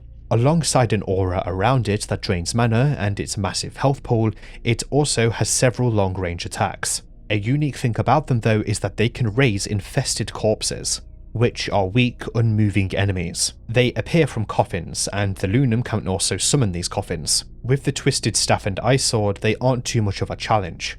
Another enemy here are the Jailers. Remaining close to them will cause bleeding, and they also have a weak melee attack and a fire ranged attack. They may also absorb some of your health. Luckily, you can behead them to stop their bleeding. And if you destroy the singular candle they hold, they will no longer cast fire spells. They have a chance to drop this candle, which casts a fireball. It is very powerful and, like the Twisted Staff, can be used as a light source. Jailers remind me of the Mind Flayers from Demon Souls, mostly because they are in an area known as the Prison of Hope, otherwise known as the Tower of Latria. Earlier on in this area is a note. Those of the Abyss take the form of the Dreamer's Fear, for in ages past they were as animals or the extinct, but with time fear changes. Gradually the creatures become more abhorrent, more strange, designs forgotten in favour of the abstract and howling flesh we simply cannot observe. This abyss could refer to the well as a whole, the creatures inside being mutated thanks to this Dreamer's fears. The Dreamer, by the way, is another word for the Great One, or it's referring to another area known as the Tower of Abyss, which I've yet to cover, but I don't think that's the case. The well, after all, was referred to as an abyss, or at least words adjacent to it, such as a void. Another enemy here is the Lupine Skeleton, skeletal dogs that are often found in small packs that will run at you and cause melee damage and inflict the slow status. My most common strategy was to simply jump out of their range and hit them with a ranged spell until they fell.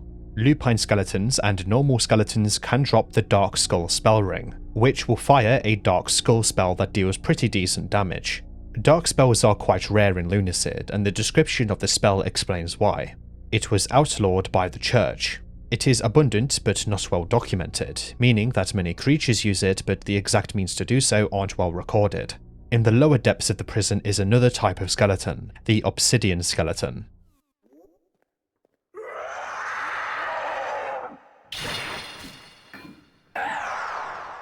These are quite horrifying to behold, especially in the dark they lurk in, but I personally love their design. When they see you, they will shout and approach. They can block with their shield, which massively reduces damage, and their melee attacks do pretty large damage. Your best bet is to either avoid them completely or use ranged attacks. They are quite weak to light damage, and they have a chance to drop 2 weapons: the Obsidian Poison Guard and the Obsidian Curse Brand. The Poison Guard is actually a shield, but it is still used in the weapon slot. You can use it to block, but it can also be used to convert the poison debilitation into bleeding instead. You might ask why this would be helpful, but it's situational. If you have the means to cure bleeding but not poison, then the shield could come in handy. The Curse Brand, as well as dropping from the Obsidian Skeleton, can also be swapped at the Oil Pool in Wing's Rest with the shield and vice versa. It's an okay weapon and deals dark damage.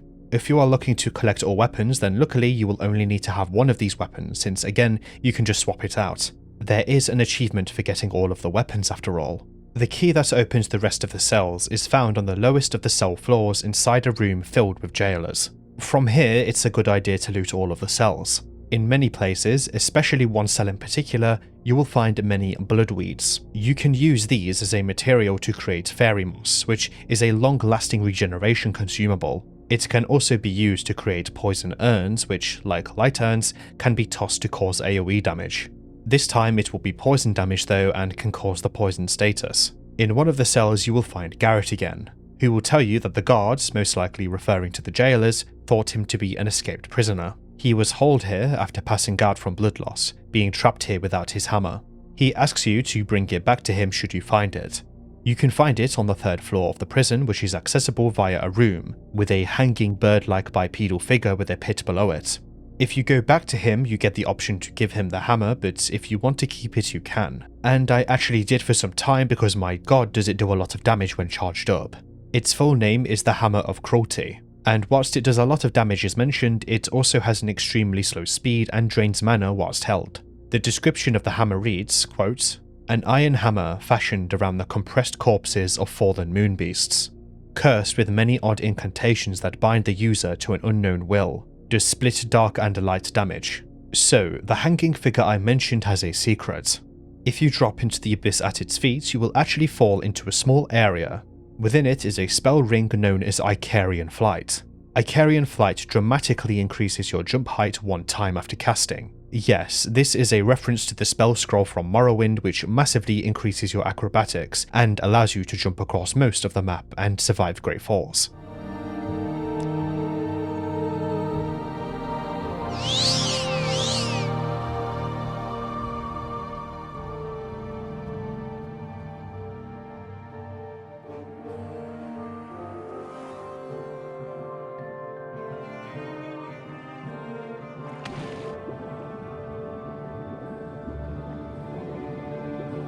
In Morrowind it's much more powerful and you aren't limited by, well, a ceiling, since the game is open world. In the pit you get it from there are rat enemies of all variants that spawn. You can fly your way out or fight back. So, the bipedal figure above this pit has some interesting lore to it. The figure actually looks like an angel. And this isn't much of a stretch because the jailers have a 1% chance to drop an item called the Angel Feather. Upon use, it deals massive light damage to nearby enemies and heals you. The description of it reads, "The plucked feather from an angel. When an angel dies, these feathers fade away and cause massive damage to any creature around them, but this feather was plucked while an angel was still alive. Releasing it heals the user and damages enemies around them. This leans more into the divinity of Lunacid. We know churches exist, for example, so who knows what else is out there. Or angels are, well, just a simple creature that is called an angel. Anyway. One cool thing about Icarian Flight is that it's used to access otherwise inaccessible areas, or just hard to access areas without this spell. One such example is if you use it in Wing's Rest and jump through a hole in the ceiling. Doing this, you will be granted access to an area known as the Great Well Surface. This is an incredibly bare bones area but is also one of my favourites. Demi is found here, and she tells you that she isn't sure why anyone would want to escape the well, as whatever is going on outside is definitely worse. This is most likely the Crusades, which may still be going on. To help you go back down, she hands you 3 crystal shards, or you can jump back down via one of the holes. In this area you can find a group of corpses riddled with arrows reaching out of some bars. This is the closest you will get to the surface.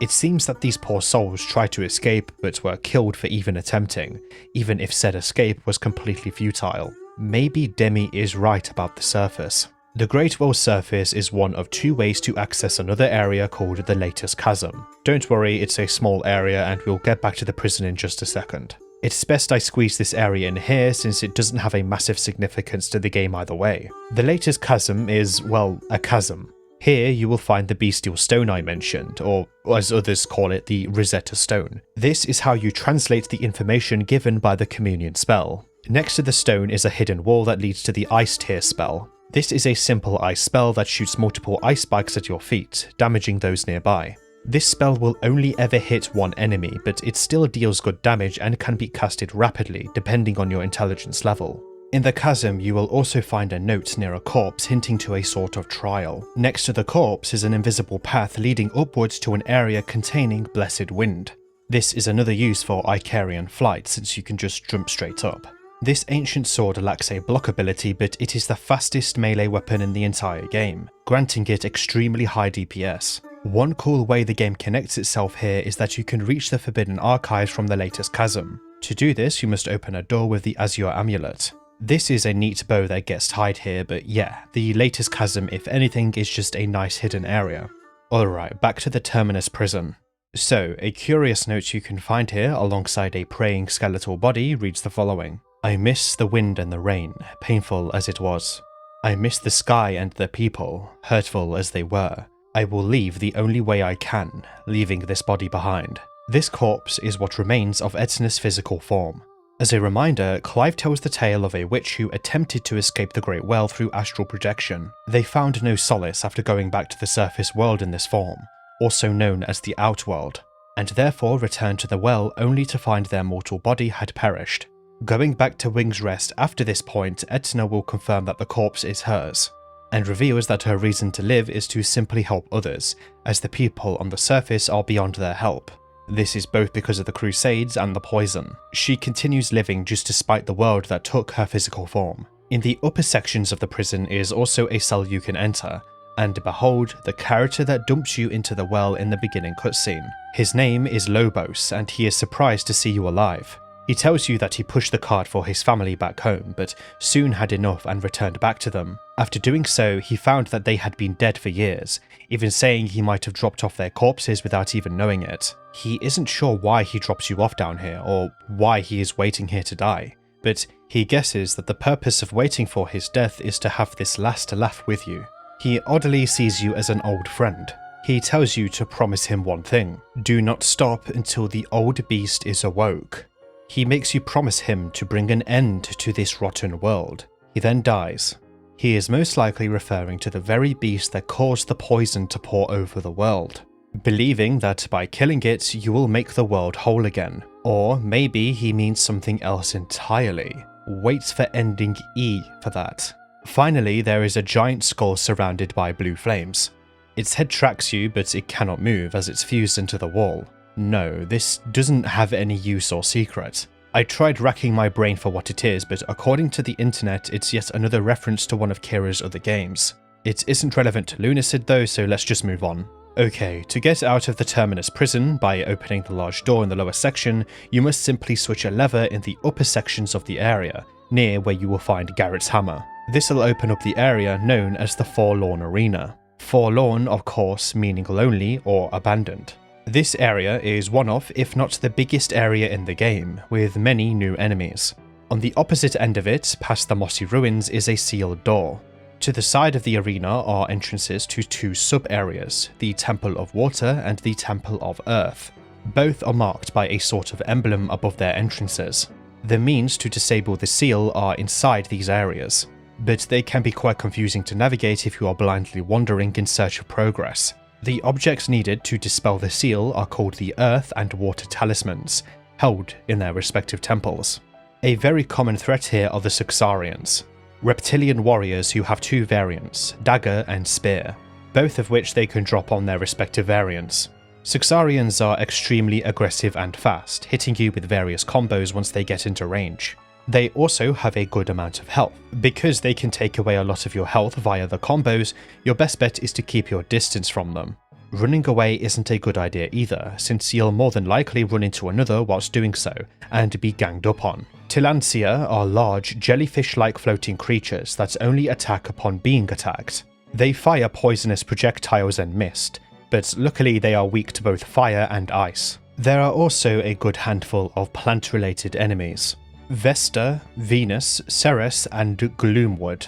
Luckily none of them are as deadly as the Suxarians. Vesta are brown mushrooms that slowly shuffle towards you before emitting a green poisonous cloud. Venus are large, Venus flytraps that can bite you and emit acidic projectiles.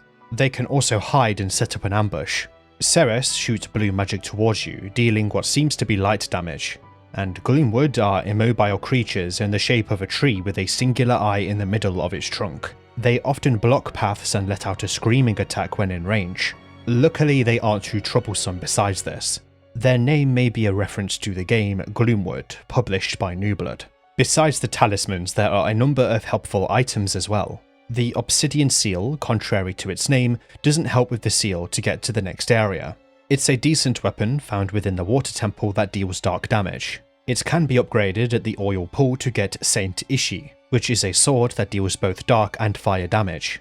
It's said to be from a dead world, used in countless sacrifices. Apparently this is a reference to the blood sword from Basilisk 2000, one of Kira's other games. If you want to know more about Basilisk 2000, or Basilisk in general, I recommend watching Sagan Hawks' video on it, linked in the description. It's absolutely fantastic and terrifying. So, the talismans. The temple themselves are easy to find, since they are to the side of the main area. There is an emblem atop each temple. The water temple is straightforward, and there really is only one way to the talisman itself. Bubbles float throughout the air here, and there are plenty of plant-like enemies I mentioned and ankle-deep water. Curiously, there are these huge weapons here too that look like they have been dropped from titanic figures, maybe from the surface. Within this temple is a note as well. They appear to die when dealt enough blows, but I'm not sure. There has clearly been a sharing of blood between them and Suxarius, and the unkilling curse. Like a reptile regrows lost limbs, they are his and grow as such. Suxarius is a curious figure. The lizard folk here take on a similar name, being Suxarians, almost like they are derived from him and his teachings. Which is what this note also implies. Suxarius seems to have a sort of immortality or regenerative ability, like many lizards do. Dropping down a gap in a blocked room will lead you further into the temple. And by moving by more enemies and spike traps, yes, spike traps that protrude from statues on the side of the path, you will eventually find a chest containing the water talisman. Its description describes a river of death that once washed through the arena, causing everything to erode except those who couldn't die or thrived from death. Luckily there is a shortcut here you can open to instantly exit the Temple of Water. The Temple of Earth, on the other hand, is a little larger. Like the water temple, at the end is a shortcut to go right back to the start. Despite it being a little larger in size, you don't actually have to go through the majority of this temple to get the Earth Talisman. After entering the temple, focus on heading west as much as you can, and when it is possible to go north, go north. You will reach the chest with the talisman. There is also a secret door here containing an Earth Elixir to boost your health in an attempt to prepare you for the massive difficulty spike in the next area. The description of this talisman reads, "A broken piece of a magical item. When the law of combat was all that mattered, a grand arena was formed by the erosive movements of life and death. Ages of conflict would give it form and then be broken. With both talismans you can approach the seal, which will cause it to shatter." Now, before we enter here, I'm going to actually backtrack a little because most people will need to. This is because the next area, as mentioned, is quite the insane difficulty spike. This also allows me to show the many optional areas, or at least optional if you're going for the first ending, and some secrets. Let's go back to the Fanu Castle, since it's big enough to make one realise there may be many secrets. One such secret will be discovered if you decide to take the plunge down the abyss at the bottom of the outside of the castle. Doing so will lead you to a secret area known as the Holy Battleground, or a Holy Battleground. It has no areas connected to it and acts as one active battleground. Skeletal corpses and bloodweed are scattered throughout. Perhaps this is what remains of a battle before the castle was sealed. Here though is a boss called Sanguis Umbra. It can be incredibly difficult if you aren't prepared. This enemy is a skeletal, ghostly figure riding what looks to be a crimson spirit of a camel. The fight itself is quite varied, being able to bite and ram you as well as teleport and cast range spells. During these teleports, it is possible for it to vanish for some time. It is possible to see it though because it continues to cast spells whilst in this form. Due to it being a phantom enemy, it is weak to light, but it actually has a massive resistance to every other element besides physical and dark, of which it is immune to. So why would you even bother coming here? Well, there is a black book that drops from this boss that you can give to Daedalus back in the library. He will read the following if it's the third and final book you give him. I have finished reading the book you gave me. It was well deserving of its ink. I do not think its knowledge should be shared. It spoke of an ancient stage play about a king of sorts who, I'm sorry, even this knowledge would impart evil omens against you. Here, take this ring instead. It is the most powerful magic I've come across. You will find it's a great trade for that book. I think I'm going to travel soon, but it's been nice to talk with you. Until we meet again. Your reward for the third and final book is Moonbeam, a light elemental spell that deals heavy damage. If it isn't clear, this book is a reference to the King in Yellow. A book about a story that, if someone was to read it, would make them eventually go insane. This makes the conclusion to Daedalus' appearance quite ominous. Either way though, the book is a great read. So, there is actually a door in the lower sections of the castle that lead to another area, the Boiling Grotto.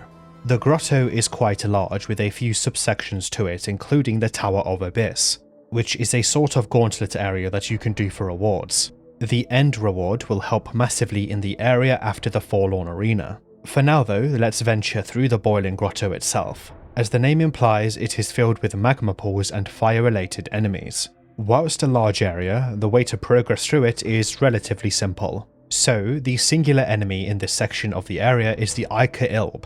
The Ica Ilb are fairly common plant-like enemies with a singular floating eye in the middle of them. They will move slowly with their loose roots and can whip you around with trunk-like arms. This carries a heavy risk of also knocking you into the nearby lava, as they commonly spawn near it. They also have a ranged fire attack. They are completely immune to fire damage, which is a trend for the enemies here. You'll quickly come across a path that is blocked by a serpent statue breathing constant fire. To turn it off, you must find 2 valves on other pathways that stretch to the side of each head. On the way, you will come across an area that contains a hidden wall that leads back to the entrance's save crystal, but also a familiar face, Cheryl. She expresses surprise at your presence and explains that she comes here to restock her wares. She also tells you that she's been trying to get a piece of golden armor off a knight called Hicket, who lies dead and motionless in a kneeling pose in a separate room nearby. A sort of puzzle to solve for her because attempting normal interaction does nothing. According to Cheryl, he's been reduced to a state of a macabre pilgrimage site, but no one has attempted to recover his gear since it's quite rare people come this far. Sir Hicket has a lawbook related to him nearby which reads the following. Sir Hicket of the Golden Lance set out to slay cursed knight Suxarius. While he did not possess any great strength, he was given mighty armor of which no weapon could damage. He felled many foes simply by withstanding blows until they became exhausted. While venturing into this boiling grotto on his way to fight Suxarius, he came across a skilled fire witch. She summoned an inferno around Sir Hicket which gradually heated his armor, and though the armor withstood, unsullied by the flames, Sir Hicket was cooked alive within, and there his body remains, as no one can pierce or even remove the golden armor. There's that name again, Suxarius. The same one from the Forlorn Arena. You can trade with Cheryl here, and provided you find the hidden wall, she is in close proximity to the save crystal found in the grotto. Nearby is also a coffin which leads directly to the aforementioned Tower of Abyss. Don't worry, I'll get to it. Passing through the now safe Serpent's Mouth, you'll enter a sand temple, clearly inspired by Egyptian mythology in both area and enemy design. This area is filled with traps, but most importantly is a source of lore and helpful items. One such item is called the Iron Claw, a melee weapon that can be upgraded into the Steel Claw at the Oil Pool. A cool thing about acquiring this item is that once you retrieve it from the chest, the ceiling will slowly begin to move down in an attempt to crush you. Many people will simply die here because there is no physical way out of the room, such as exiting it through a door or a hidden passageway. One way to survive this is to use the coffin spell to quickly create a tower that blocks the ceiling. Eventually it will give up and let you out. Or you can just use a crystal shard to teleport back to Wing's Rest with the weapon in hand. So, the lore I mentioned comes in the form of notes in the temple. The order of them that makes the most sense is the following. I received a vision that the Great One dormant within the earth, below the seeping moonlight liquid, would soon awake again. So I, Calamis Cerulean of Lyria, devised a plan. Using great magics of light and dark, I hastened the flow of moonlight. Great destruction was caused by this act, and I became one of the first exiled. Over time, I am certain to lose myself, so I leave behind these memories. Know that while I caused much turmoil, I did so for hope. Hope that we could extend our time in this realm a little longer. When the Great One awoke, it stirred up life itself, that which should not be, tangled with that which is, and the world began to die. Like the moon wanes to wax again, I believe this was only the beginning of a new cycle, but one which does not include humankind. Calamis of Lyria may be responsible for, well, screwing the entire world over, really. Well, not intentionally, mind you, and not by himself. The Great One can also be blamed for this. More on him later, but the spin-off prequel to Lunacid, Tears of the Moon, is focused around him. I will be covering that game in the video. Another piece of lore is found here as well, which expands on the origins of some of the creatures found in the well and beyond. The heat which arose from the poison fog seemed to melt the moon, which in turn cascaded down to the earth, lulling the Great One back to sleep, and gave rise to the moonlight beasts. It may seem that Calamis's objective actually succeeded. It just brought even more consequences to the world. Overall, Lunacid's lore is quite spread out in its presentation, but I hope by the end of the video I can wrap things up in a nice neat bow. Don't worry if you are a little lost. Within the temple are more enemies.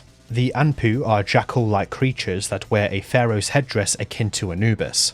They are swift melee-focused enemies that deal physical damage with their bite and fire damage with their sickles. There is also a variant that wields a longer melee weapon called the Khopesh, but it seems to deal similar or the same damage as the sickles. Strangely though, the Khopesh variants have less resistances across the board besides from fire, since both variants are immune to fire.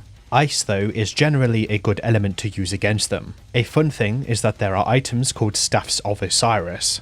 They are consumable items that damage nearby enemies, but most importantly confirm Egyptian-inspired mythology in Lunacid. Its description reads, "A staff that strikes into the ground and calls forth lightning from Osiris upon any enemies who approach. Before Osiris was killed by his brother Seth, he gave these to his loyal servants." Within the temple are swinging traps that will damage you and knock you into pits of serpents. You can escape these pits if you look hard enough, and the serpents are quite weak due to their significant lack of health. The problem is when you are swarmed by them and poisoned continuously by their venomous bites. Embalmed are another enemy you can find here. Unlike the other enemies of the grotto, they aren't immune to fire damage. They are similar to mummies found previously but have only one variation, dealing dark damage with one hand or dealing poison damage with the ritual dagger they hold. They can also spawn from sarcophagi, as well as behead themselves for a powerful dark attack after their head screams. If you decapitate their head before, then you can prevent this from ever happening, but 9 times out of 10 they will be dead anyway because they don't have much health. So now is a good time to talk about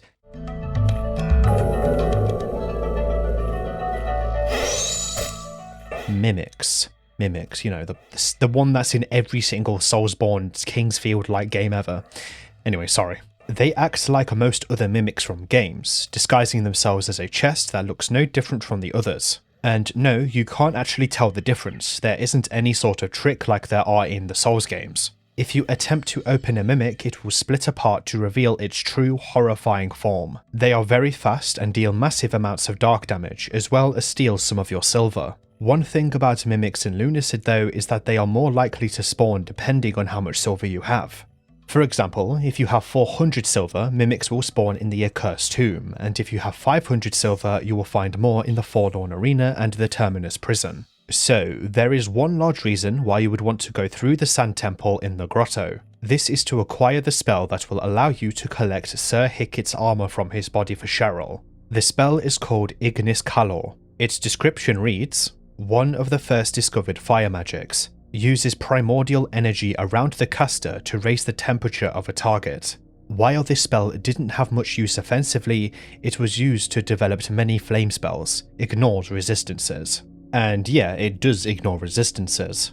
While this may seem useful, the spell itself deals next to no damage, being 1 damage. However, it can still set enemies alight. According to the wiki entry for this item, it also reduces fire resistance by 10% on each use, meaning that you can use this spell to make fire resistant enemies weak to fire before killing them with, well, fire. Calor is also the Spanish word for heat, just a little fun fact. So, if you melt Hicket's body down, you can give his armor to Cheryl. She will thank you and tell you that her stock will be updated later on, which it will.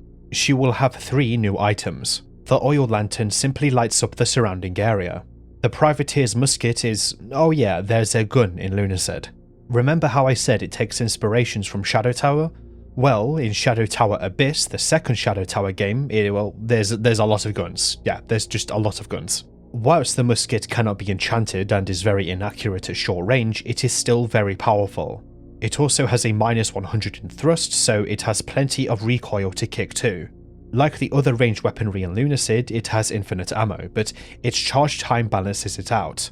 It deals dark damage instead of physical damage, and its description may explain why. A peculiar ranged weapon from a lost time, back when people still braved the corrupted poison sea. Lastly, Cheryl will also sell you an ocean elixir after completing her quest.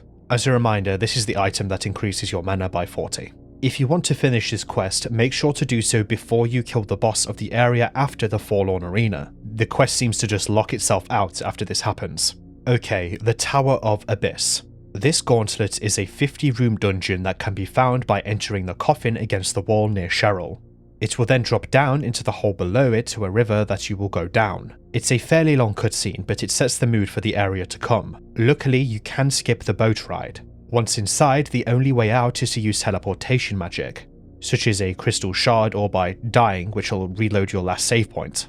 Outside is a tablet that reads, "Behold the Tower of Abyss, a crumbling 50-floor descent of combat and endurance. At the end lies the legendary Lyrian Sword of Moonlight." A nice tease at the end there for the reward at the very end of the gauntlet. You face one room at a time with set enemies in each room. There is a bridge with a chest with a helpful item inside every 5 floors between rooms. Some enemies are new, but most are previously encountered before the tower. The difficulty, like most gauntlets in games, rises with every floor.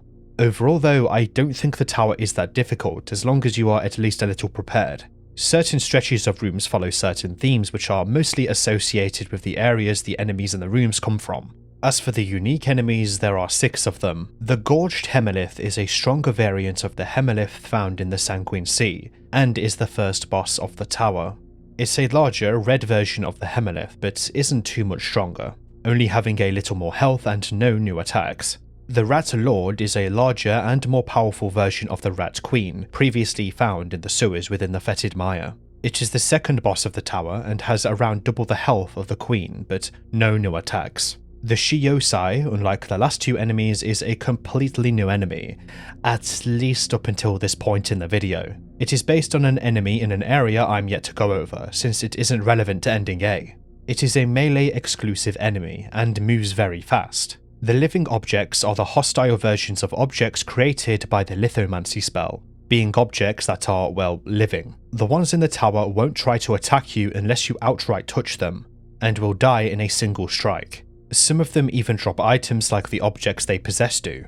The Golden Chimera is, well, you guessed it, a golden variant of the Chimera that continues the trend of being stronger and larger than the enemy it is based on. It has a massive amount of resistances though, and has a pretty large health pool. Finally is the Slug Jailer, which again is a stronger variant of the Jailer from the Terminus prison. Lastly, the final boss of the tower is another Abyssal Demon, a suitable challenge unless you do the trusty jump on their back and hit them until they're dead trick. Whilst the Tower of Abyss is a good source of mindless fun and XP, I don't particularly think it is a well done piece of content. The repetitive enemies serve to test what you know of their weaknesses and how to handle them, but when these enemies are used so many times, it becomes quite tedious. Not due to its difficulty, because there isn't any difficulty in my opinion, but mostly because of how much you need to kill the same enemies over and over. The unique enemies in the tower are just stronger versions of previously encountered enemies, which aren't too much of a challenge either way. Especially if you are level 50, which isn't hard to obtain if you've been playing normally up until this point. It just would have been nice to get some actual unique enemies and a larger variant of areas. But I guess having the same room with different themes is enough and does its job as a gauntlet to fight enemies. The final room of the tower is an oasis of sorts, and behold, the Moonlight Greatsword, also known simply as Moonlight. Of course, this carries on the trend of inspiration from Software's games, which feature similar weapons. Fight me on this if you want, but Bloodborne's depiction of the weapon is the best. Moonlight can expel a ranged spell at full charge and overall is an extremely powerful light aspected weapon. It cannot be enhanced, but its base condition is still very strong. Its lore reads, a lost relic from the kingdom of Lyria. When the moonfall came, it smothered the very school of magic where this blade was kept. Made of crystal surrounding liquid moonlight, this blade dispels darkness. With this weapon acquired, it's a good idea now to progress from the Forlorn Arena. Again, you cannot leave the Tower of Abyss without means of teleportation. This also means it's possible to get trapped in this area where you find the sword and be forced to reload a save, so make sure you bring a crystal shard. Luckily, the tower has one in one of the chests every 5 floors if you forgot. Okay, with both water and earth talismans, you can break the seal and move into the next area connected to the Forlorn Arena. Doing so, the following occurs.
Whether you gave Garrett his hammer or not doesn't matter. He will still be attacked instantly. The only reason you would not give him the hammer is to, well, use it. Cursed Knight Suxarius is the figure mentioned in the notes found in the Forlorn Arena. As a reminder, he is heavily hinted to be cursed with a state of undying, meaning he is literally unable to die. Clive too can tell you lore related to him, saying the following.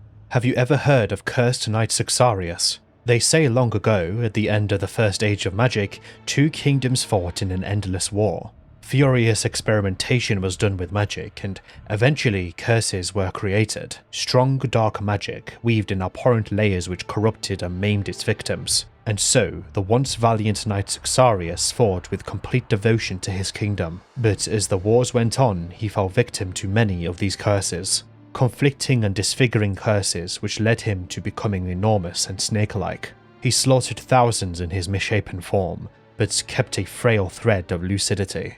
Until one battle, while fighting a great sorcerer, he was almost killed, and he finally renounced his leftover humanity. He defeated his foe, along with both armies of the warring kingdoms.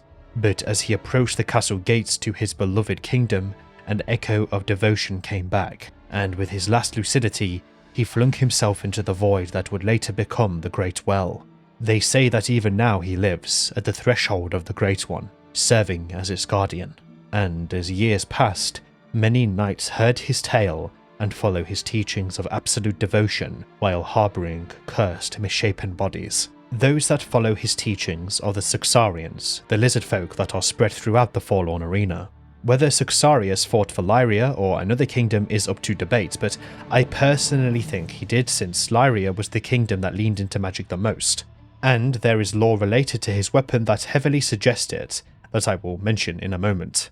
Of course, Lyria, or at least much of it, was destroyed when moonlight fell upon it and the Great One awoke.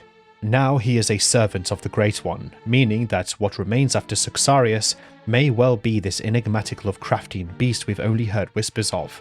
Suxarius is the hardest traditional fight in the game. Yes, I use the word traditional because there may be a gimmick fight a little later that is very hard. Due to Suxarius' curse, he regenerates constantly, albeit slowly. He has many attacks, a poisonous bite, various sword attacks including a jumping one to cover long distances, of which will send you flying if they hit you, an AoE attack around him, the ability to slow you down so he can hit you easier, magic that summons a handful of spirit snakes that chase you down, this weird pillar magic you should dodge, and finally a ranged spell. If you get slowed by him, your best bet, besides using holy water to cure it, is to use Wind Dash to maintain momentum.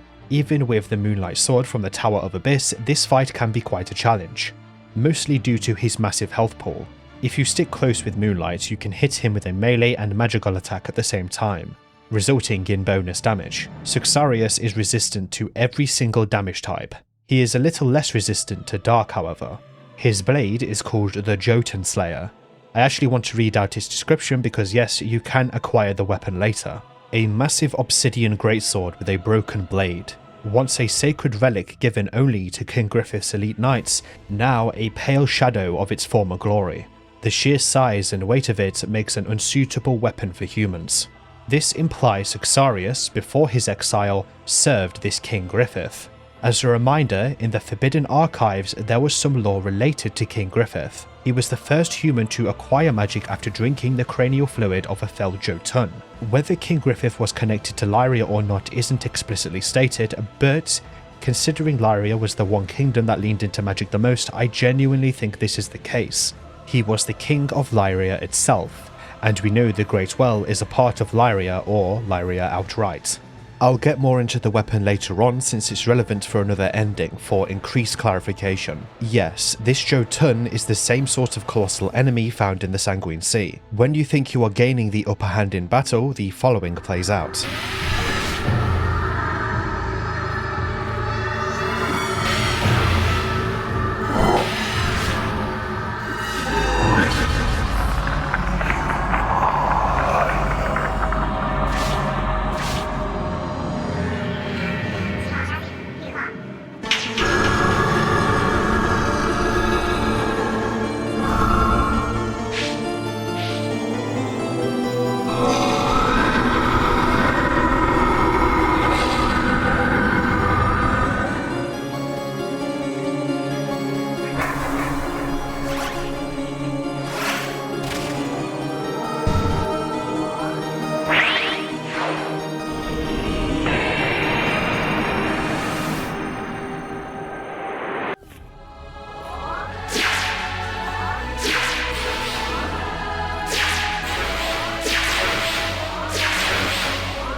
That night. Who is he? Everyone is present except Clive. Yeah, it's Clive. Your allies tell you to focus on Suxarius, taking care of the skulls that appear next to him, wrapped in pink chains. Destroying them will cause him to become briefly stunned and allow you to damage him. These are more than likely the source of his curse of undying, allowing him to live essentially forever unless defeated. During this time, Etna massively buffs you, and the sword that the knight threw at you, the Lucid Blade, allows you to defeat Suxarius with relative ease. The challenge of the first phase allows me to enjoy this second phase without much complaint, even though you are essentially invincible during it.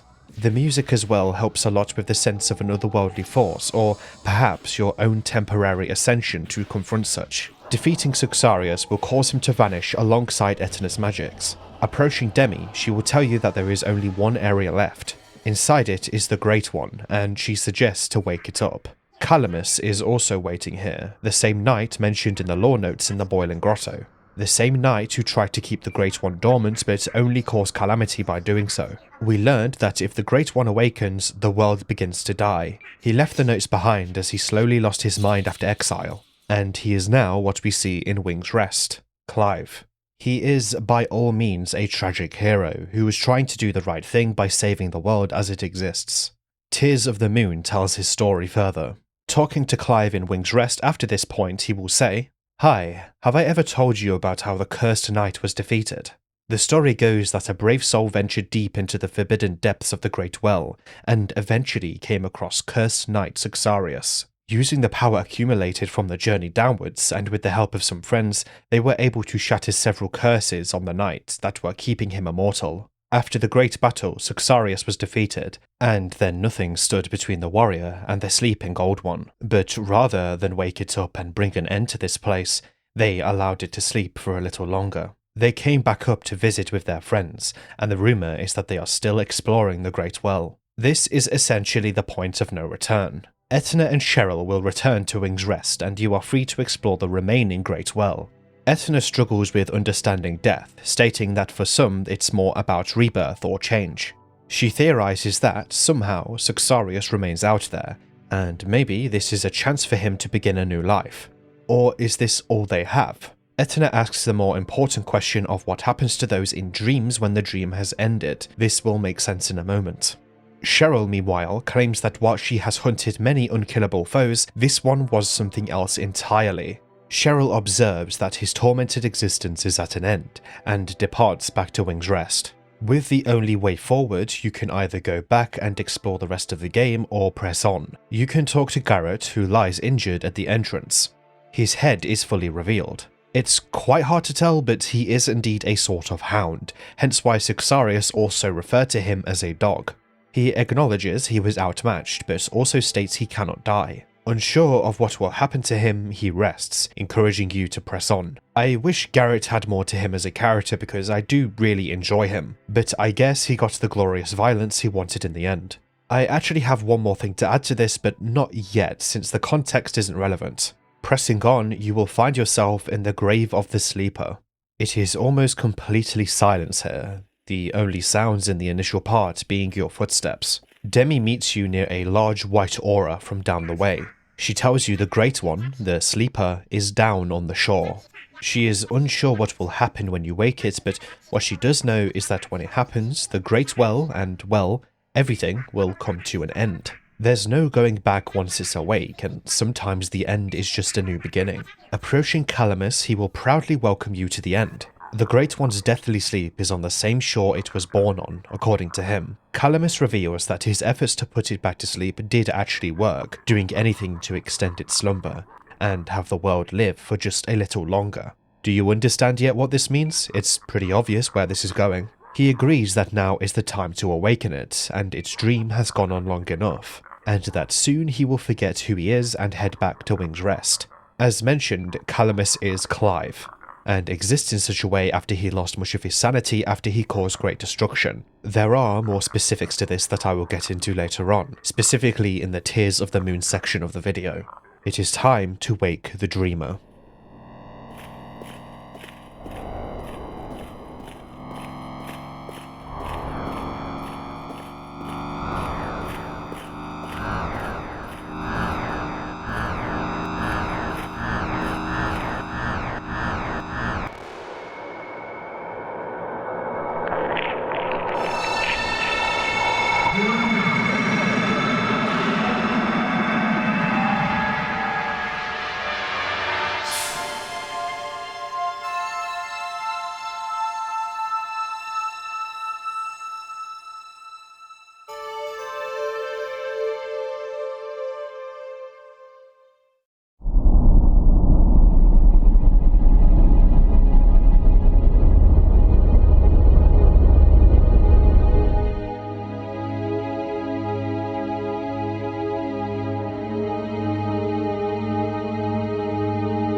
When a dreamer awakens, what happens to the inhabitants of the dream, or the world that was traveled, or the pain that was felt?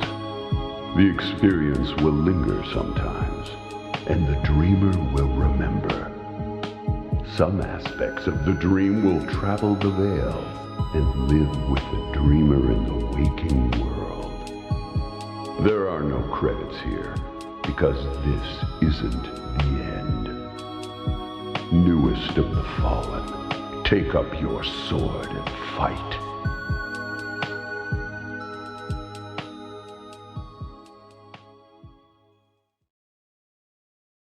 The world of Lunacid is, well, not real. It's entirely a dream, hence why the world ends when the dreamer wakes up. Many would see this as bad writing, as the trope of "it was just a dream" is rightly frowned upon. However, Lunacid contains meaning in this dream. The meaning being discovery, friendship, inspiration, and of course a grand adventure. We take these experiences with us, the player. The dream could also be interpreted as, well, a game. The sudden shift to real-life footage in the end can also complement this allegory, as well as the quotes. The experience will linger sometimes, and the dreamer will remember. Some aspects of the dream will travel the veil, and live with the dreamer in the waking world. Some may say that this is a reference to Azathoth from Lovecraftian mythos, but this is actually a pretty large misinterpretation of that story. The claim that Azathoth dreams of the universe isn't true because it literally is never stated in any Lovecraft story, but is rather a metaphor misconstrued into something larger. In fact, at the very start of the game in the Hollow Basin, there is a hint as to what the singular door out of the well is. An engraving that states, quote, "Seek the slumbering creature of moonlight, they are the last existing door." It seems that all along the only door out was by waking the dreamer and quite literally ending the world. Expanding on dreams. I did some research related to them for this video. Whilst I have personal experience with dreams contributing to my own writing, Mary Shelley, the author of Frankenstein, also attributed some of her own insights to her dreams, and we all know how impactful that book has become in the medium of horror. James Cameron also dreamed of the Terminator walking out of flames, which inspired him to write the screenplay and direct Terminator. This is often credited to theta waves, which are slow brain waves that can be more prominent during REM sleep, daydreaming, and meditation. It opens up your subconscious and often shuts off parts of your brain, allowing impulsive or latent ideas to pour through. If you go to Demi after defeating Suxarius, she will give you an item called the Dusty Crystal Orb. The thing about this item is that it seemingly has no use. Nothing at all. The description reads, quote, "An ornately decorated crystal orb, covered in a thick layer of unmovable dust that prevents you from looking into it. Perhaps at a later time the dust may fall and reveal something, has no current use." Whether this is cut content or purposely meant to be ambiguous isn't fully clear, but I think it's the latter. Anyway, let's move on to Ending B. Ending B has a few requirements and is, in my opinion, the bad ending of the game. Meaning it's the one ending I think is morally bad for the player. Not that I think it's bad in a gameplay or writing sense. I like all the endings, especially the first and last one. This ending has the most requirements to get though. In the deepest pits of the Terminus prison is an entrance to a hidden area past some giant crawling skeletons, the Labyrinth of Ash. The Labyrinth of Ash is quite the tonal shift from the other areas of the game. Well, not all the areas, but most of them. Despite the name suggesting it may be labyrinthine, it's actually an incredibly simple area. You'll quickly come across two bridges that are blocked by a gust of wind. Trying to cross will result in a quick fall and death. Before it is a podium that reads, "I plead and warn the foolish who may wander past. I have sealed this chamber with righteous tempest. Beyond lies the holy seat of gold, the foul source of pale corruption, along with Abdul's wicked experiments. I plead again, do not venture within." Like the sanest of adventurers, we best find a way to turn this windy barrier off so we can progress into the unknown and dangerous. There are a few new enemies here, but one of them is quite horrifying and one of my favourite designs in the entire game, the Centaur. Centaurs are bloody, unmoving, and ever-staring enemies that have a crooked human face. The only thing they do is fire a beam at you as you pass by them. They aren't really a threat, but just look at them. Imagine seeing this thing in the dark. I would shit myself. Tucked away in the labyrinth though is a centaur that talks to you, being grey instead of red, so you know it's different instantly. Maidamus is his name, and he instantly begs you to kill him. Happy New Year, I guess. He was once a scribe of the Veil, a carver of sacred tablets which contained the laws of the world. A sort of scholar. A sort of ruler had the scribes begin scribing grotesque and evil writings. This is what made them into what they are now, essentially cursing themselves. It was too late for them to stop, and Maidamus remained sane as he stopped before finishing his. You can put him out of his misery if you want.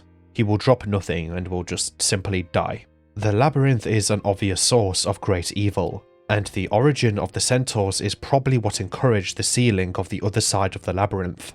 To get across the bridge, you need to find and destroy 3 instruments. They are all found down identical looking hallways that eventually spiral round and up to an instrument. These instruments are plucked by telepathic magics.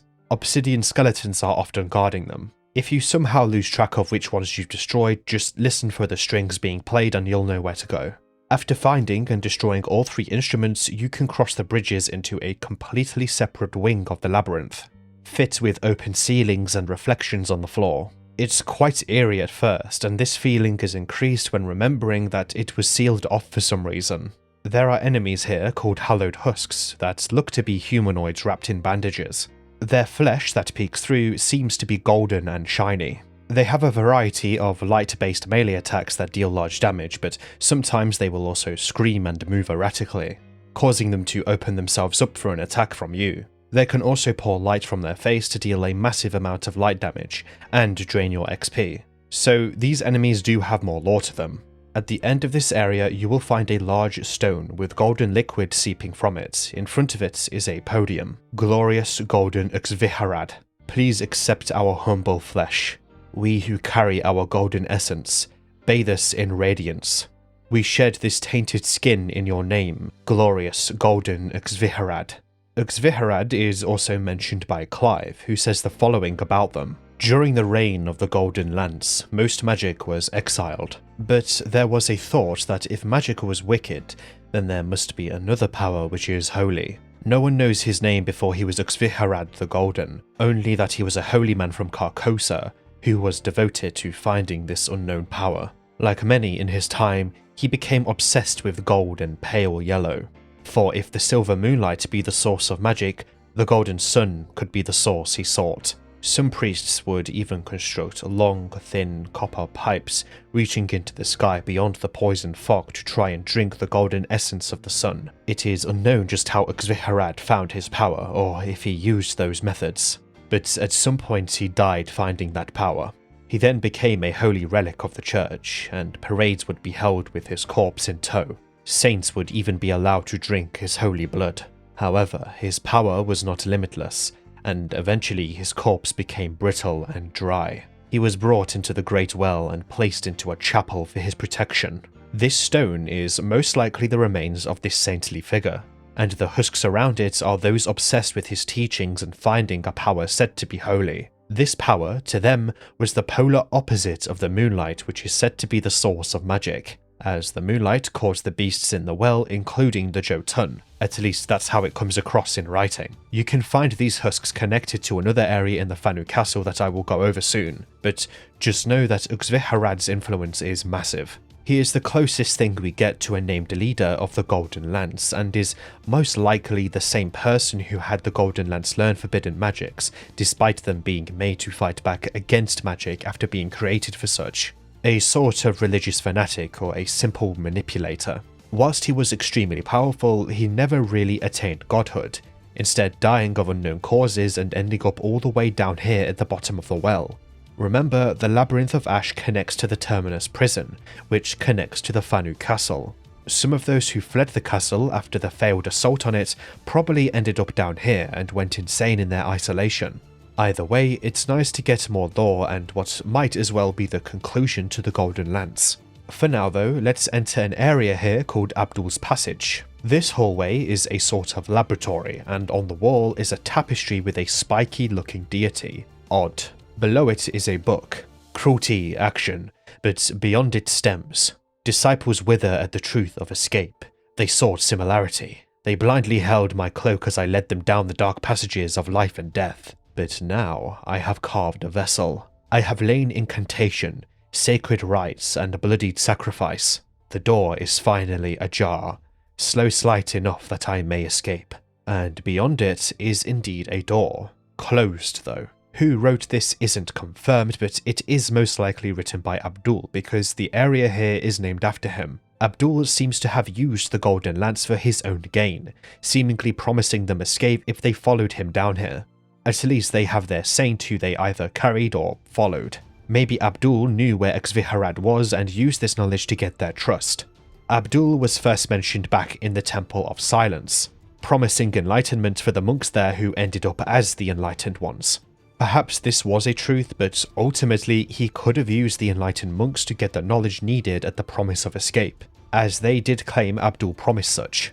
In fact, in a book yet to be mentioned, Abdul outright confirms in his mad quest that he used poison to separate the minds and bodies of his followers back in the temple. Remember the angel back in the Terminus prison? Abdul was the one that put it there on his mad quest too. Abdul came all the way down here to gain something. Something we are yet to find out. But he is so desperate to do so he wrote a bunch of nonsensical actions in a book you can find. Let's find out what he was seeking. So, before encountering the Dreamer, you can go back to Cheryl to buy the aforementioned Jotun Slayer, which will appear in her stock at this point in the game. It's a good idea to try it out on, well, the Jotun, a seemingly unkillable enemy. This sword is quite expensive, so be ready to either grind or, well, hope you saved up. Here is a good place to put a completely optional area in the Fanu Castle where I farmed the silver needed to buy the sword. The Clockwork Tower, officially known as the Sealed Ballroom, is accessed by firing some dark or poison magic at the clock in the leftmost wing of the castle's exterior. This will unlock the door that Krillol seemingly sealed the rest of the Golden Lances in. Inside, you will find an area with many smaller rooms. Inside this area are a few items, including the powerful weapon called the Marauder Black Flail, which is inside a room that continuously drains your XP. Here is also the Earth Thorn Ring, which erupts thorns from you that deal normal damage to those nearby for a little time before vanishing. The lore implications here are quite tragic. Inside are more hollowed husks akin to the ones found in the Labyrinth of Ash, as well as some previously encountered enemies, but also a completely new enemy called the Malformed Horse. These horses are what look to be many warriors fused together into a six-legged beast. Their weapons are also fused within them. Using the Bestial Communion spell puts its collective feelings on display, screaming and begging for help. As for how they came around, well, it isn't too clear, but it may have been something to do with the Golden Lance's magics and desperation within their isolation here. Maybe Abdul gave them some ideas. There are notes here by what seemed to be Krillol. He states they transmuted themselves into these abominations, and their tainted blood made its way into most of his thralls. He claims it isn't holy magic, but something far darker and more perverse than any vampiric power. Either way, these horses aren't too difficult to handle. Now, the money here is easy to farm because of how relatively small the area is compared to others, and the close proximity enemies are to the entrance of it. Remember, exiting and entering an area causes all enemies to respawn. The enemies here have a decently high chance to drop money, so yeah, just a good place to farm silver if needed. Curiously, there is a massive pile of coffins at the back, which may imply the magics were sourced from the undead, or they tried to seal themselves away. After all, there is a note about hiding until someone comes, but this is found in a hidden room. Either way, this feeling may have just been universal across the room. Anyway, approaching and killing the Jotun will give you 10 strange coins, and the blood in the Sanguine Sea will rise. So deep in fact that the creatures here must now swim, including the Hemelith. The music will also change, signifying that you've done something very wrong and cruel. The Jotun falls instantly, and there is no grand fight. The great beast simply just falls. The same beast that we've heard is the source of giving humankind magic. The description of these coins read, quote, "A coin made from a soft metal. Just holding it in your palm contorts its form to mimic the lines of your hand. But stowed away, it regains its coin-like shape. These coins are the key. We know this because back in the Labyrinth of Ash is the book I mentioned, seemingly written by Abdul, hinting how to get the coins, stating they are given by an unnamed primordial god of cruelty whenever a deed is done. The methods lined in this book are many, including the one about replacing a prisoner with an angel and poisoning his followers, but 3 of them stand out. Slay a giant of magic, disrupt the flow of souls into the afterlife, and desecrate the shrine to an elder being. The first of which is done by killing Jotun. Upon clearing Ending A and seeing the Jotun Slayer in Cheryl's inventory, the game is basically screaming at you what to do next. You are literally told to kill the Jotun, the same beast that King Griffith got magic from. One thing about the Jotun Slayer though is that the fact it kills unkillable things. Considering Suxarius used this sword to heavily injure Garrett, who we leave in a state of what can be presumed oncoming death, he might actually end up dying. All we got from Garrett in terms of his state of undying is, well, only that. He apparently cannot die. This is only a theory though, and Garrett's fate remains open. Now, to get some more strange coins, you need to cast blood magic on that shell or fossil I mentioned back in the Temple of Silence within the Hollow Basin. Doing so will destroy the shell and give you 10 more coins. Behind this shell though is actually a secret door that leads to a small room. This room has a single strange object, a golden spike with tendrils coming from it. The same exact thing found on the tapestry inside of Abdul's passage. There is also a book on the podium in front of it. I fasted for 7 days and nights, then gave my hunger acidic fruit which brought me painful visions of it. The unknown god of cruelty. The unknown god of cruelty. Maybe we will find out more during this ending we seek. Maybe it is what Abdul seeked, and maybe, just maybe, the golden spiky object we've seen twice now is a depiction of it. It would make sense after all, considering his personality and general ruthlessness. For now though, there is nothing else of note in this room. The last strange 10 coins are needed from Death. As the book states, we must disrupt the flow of the afterlife. Just go up to him in the mausoleum and kill him. Oh wait, yeah, that literally isn't possible. Unless you craft a certain weapon. Limbo is crafted by combining 3 materials via Etna. The Broken Sword, Fractured Life, and Fractured Death. The Broken Sword is found near the Chamber of Fate's entrance, being the area where you fight Cursed Knight Suxarius. Unfortunately, this material only spawns during a full moon, so on average, once per real life month. Yeah. Or you can just set your system clock to the day that will be the full moon according to the month you're playing. I'm going to quickly expand on full moons here because there are interesting things that may happen in the game during it. I've mentioned some of these already, but I want to go into one in particular. Anko are enemies that spawn only during full moons. They are headless skeletons and wield scythes. Luckily though, they aren't actually that powerful, which I don't understand why not, because these enemies on average will spawn once per month. Like, at least make them a threat if you're going to make them that rare. Anyway, the Fractured Life and Death are a lot simpler. Fractured Death is found behind a hidden wall in the Temple of Water inside the Forlorn Arena. This hidden room seems to be empty, but with the Icarian flight spell, you can actually find another section with the Fractured Death. Fractured Life is found in the Temple of Earth behind a very well hidden door on the side of a canyon. A good way to spot the door is by looking at the vines which line it. It took me quite the effort to reach it, but with the axe of harming, I just backstepped up the wall whilst jumping, which, well, let me reach it.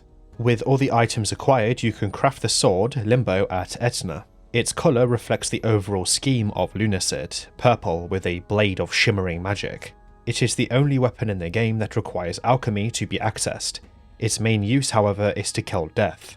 During Death out at the mausoleum, you can strike once to instantly kill them. Death will drop the last 10 strange coins, but also their scythe. Death's scythe is the strongest in terms of damage, and its description reveals some lore behind Death himself. Back when life was first expelled, a farmer, their flock they held. Clutching life, they did weep so. Death became the end we know.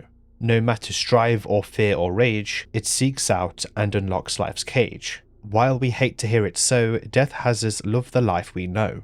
However, killing Death actually has some consequences for the game world, as you are possessing their scythe. Within the game world are many corpses, and if you are carrying the scythe, an enemy known as spectres will spawn and attack. They drain your XP and mana when they are near you and are immensely fast, but fortunately don't have much health. There are some areas in the game though that are absolutely filled with corpses, meaning you'll end up fighting a dozen of them at once. which will most likely end in death or at least at the cost of many curatives. Music across the game will also be reversed, and many friendly NPCs will outright vanish. Demi will leave a note for you in Wing's Rest that reads, "Took everyone to hide for a while. I have this uneasy feeling overwhelming me. Something just feels horrible. We will be back after things feel right again. Be careful, okay?" Dying with this scythe in your possession will change your class to undead, implying you actually become death to some degree. Lastly, it can be enhanced to both reverse the changes but also rebirth death, but this requires a metric boat ton of XP. Another thing about the scythe is that you cannot kill any enemy with any other weapons. If you try to do so, the enemy will just get damaged, but won't die unless you finish them off with the scythe. Interestingly, the door to Suxarius will be sealed off if you possess this weapon. This is most likely a balance thing because the NPCs have vanished and won't be able to help you join the fight anyway. It would have been cool to have another ending called A2, kinda like Fear and Hunger's C2 ending, which is extremely similar to ending C in that game but changes at the very end. Seeing our protagonist fall at the hands of Suxarius as they didn't have any help from their friends would have been nice. It also would have just made me appreciate the NPCs in Wing's Rest a little bit more. With 30 strange coins in your pocket, you can open the door I mentioned in Abdul's passage.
One thing I didn't mention before is what exactly the text on the tapestry inside Abdul's passage says.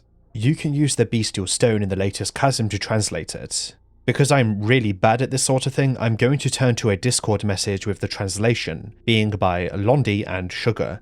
It roughly says, "Saviour, cruelty, seed of Bayagototh. Come to clean us. The closer we get, the more pain is felt, the more blessing."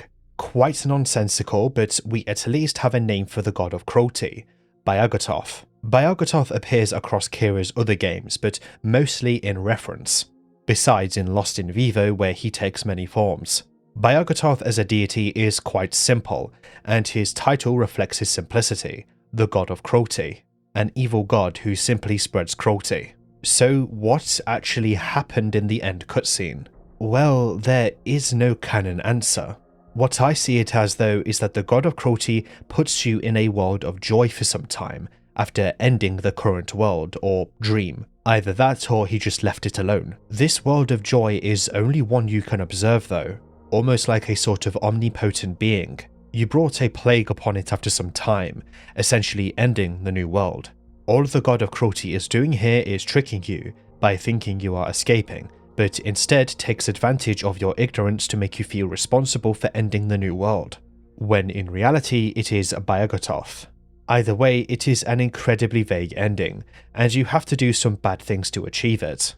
Mostly by disrupting the flow of death so everyone is essentially stuck without an afterlife, and by killing Jotun. But I guess these things are what got the God of Cruelty's attention, that our desperate player wanted to not wake the dream, but instead escape the dream entirely, without waking the dreamer up. We do not know what came of the normal dream after this, only that we ended another one, or another world.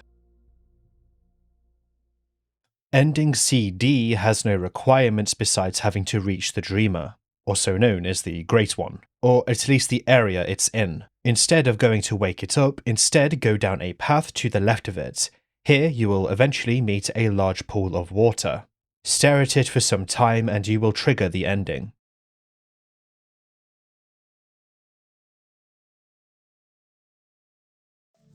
Hello? You there? Can you hear me? If you can, then that just means you made it. I don't have too much to say, don't worry. I'm just a program, you know? My real name is Jack. And I don't feel much, not like you do. But I want you to feel happy. This whole thing is kinda manipulative. For both of us. I try to make you have fun, but make it hard and interesting, and you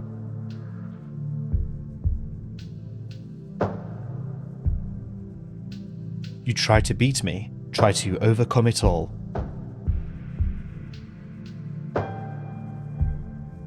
Because this world is beatable, and is designed that way. But outside, sometimes it feels impossible.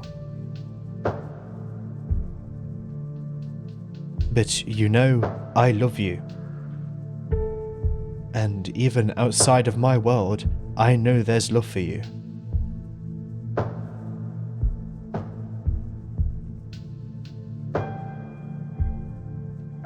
This whole world, this dream, you can keep it with you.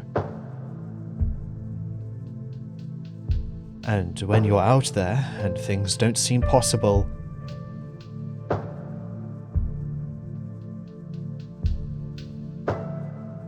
remember that you can overcome it. There are no credits. Now take this to the waking world.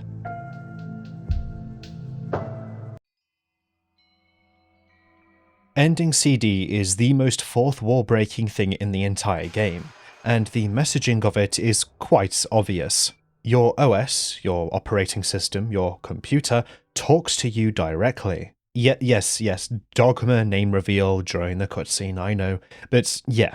It introduces itself through the name of your PC and explains its use when it comes to escapism and shutting off the world. As for how this relates to the game, well, Ending A is much about letting go of the world as a whole, and a part of that is learning to separate yourself from nostalgia, or general feelings of goodness. And in Ending A, you do that by ending a decaying world, and letting the denizens within it rest. Your computer, in its own words, wants to make you happy, but admits it's manipulative. It tries to give you fun, and all you can do to achieve fun is to get a sense of dopamine by beating whatever is on the computer. In this case, a game. It knows this, and games are made to be beaten, but outside of it, that is impossible. What does it mean to beat the real world? To get rich? To make people happy? To have a family? To love and make friends? It depends on who you ask, but to beat life isn't possible, as there isn't one continuous answer across every single person. Despite this, the computer loves you, or at least its own version of love. and knows that outside of it is love for you. Even you right now, if you feel like no one loves you, there will be one person eventually that will love you. And if you don't believe me, in the past there was someone who did love you, and their reasons to love still apply to you as a person. Like in Ending A, it tells you to keep this dream, Lunacid, with you, either in simple remembrance or as a way to motivate you in your own ways. Either way, I see this as a simple ending, and some may argue this makes Lunacid not actually in a dream but rather in a video game of sorts. Which, yeah, but I'm on about in a meta sense. It explains the VHS aesthetic that is further expanded on in Ending E. I still think it's in a dream though, since the computer outright confirms it's a dream during the speech. Either way, the protagonist has some sort of realization, so much so that an entire ending is achieved. The final sentence, after all, is for them to take this into the waking world, referring to the game as a whole. Before we get into the final parts of the video, I want to cover Tears of the Moon. It is the prequel to Lunacid and created on Sword of Moonlight, Kingsfield's creation tool from 2000. Whilst it is much shorter, and many that have played Lunacid haven't played it, it is quite important for the lore of the game. I was going to actually start off the video with this game, but it doesn't really make a good first impression to see a rather dated game on screen, only to have to wait for some time before seeing the game that makes up the bulk of the video. Plus, much of the lore here will only make sense if you have played Lunacid, or at least watched this video. It was released in April of 2025. It is quite different in gameplay due to the dated engine it is on. It focuses on Lyria and the story of Calamus Cerulean, also known as Clive, before his skeletal and amnesiac state in Lunacid. I'm covering it here in the video because I don't want to finish up the main game only to go all the way back to the start of the game's timeline. Anticipation for what is to come in the video, if you will. Plus it's just better for pacing. Tears of the Moon is shorter than Lunacid 2, but is longer than most free games. Oh yeah, it's also free. The average playtime, according to How Long to Beat, is around 5 hours. I personally beat it in around 4. I will be covering it, but not as extensively as Lunacid, by mostly just focusing on the lore and story. There is a simple reason for this. A few, actually. I did not enjoy this game as much as Lunacid, and I don't think it's worth mentioning every single enemy and area in the same nature as I did in Lunacid. I see this game as just a nice little bonus with a bunch of important lore attached to it. Whilst I do critique the games I cover, I don't do it for every little thing I don't like, because every single game has issues and you, as the viewer, aren't stupid enough to not know that. I only really mention critiques for pretty large issues, and the main criticism I have for Tears of the Moon is simply the consequence of the game engine. Just like how I would critique the PlayStation 2 masterpiece Shadow of the Colossus for its gameplay, knowing it's only like that due to the time it was made in. Like, this is insane. And you can't like spam to get up quicker, so he can just chain stun you sometimes. Like that. Like, I can't do anything there. I missed the big Colossi, they were way easier. Yeah, look at this shit. I can't do anything. Can't spam to get up. Yep. You're just dead basically here. Yeah, I'm dead. I am dead. I'm dead. I'm dead as shit. This is insane. Tank controls and the lack of graphical fidelity options being two of these issues. I couldn't alt-tab from this game without my PC literally freaking out. I'm sure some of you know what it's like with certain games and game engines, for example Source Engine games. I understand why Kira chose this engine, as an even larger homage to Kingsfield. I mean, how much more can you go with honouring a game series after using the literal engine of the game itself? At the end of the day though, Tears of the Moon is completely free. I can give it more slack than I would a normal game. Hell, I give most indie games some slack because they are commonly made by a single person, or a smaller team. Kira even states in the manual for Tears of the Moon that this game wouldn't run as well as Lunacid, but that these quirks will add to its placement as a prequel set in a more ancient time. I do like this approach. Okay, Tears of the Moon. Again, more of a focus on the lore and story for this section, but I will be mentioning how the game itself works either way. Tears of the Moon, as mentioned, is a prequel. The base plot is outlined in the game, but also in the manual that comes with the game. The manual is like the one in the main game, a simple instruction book.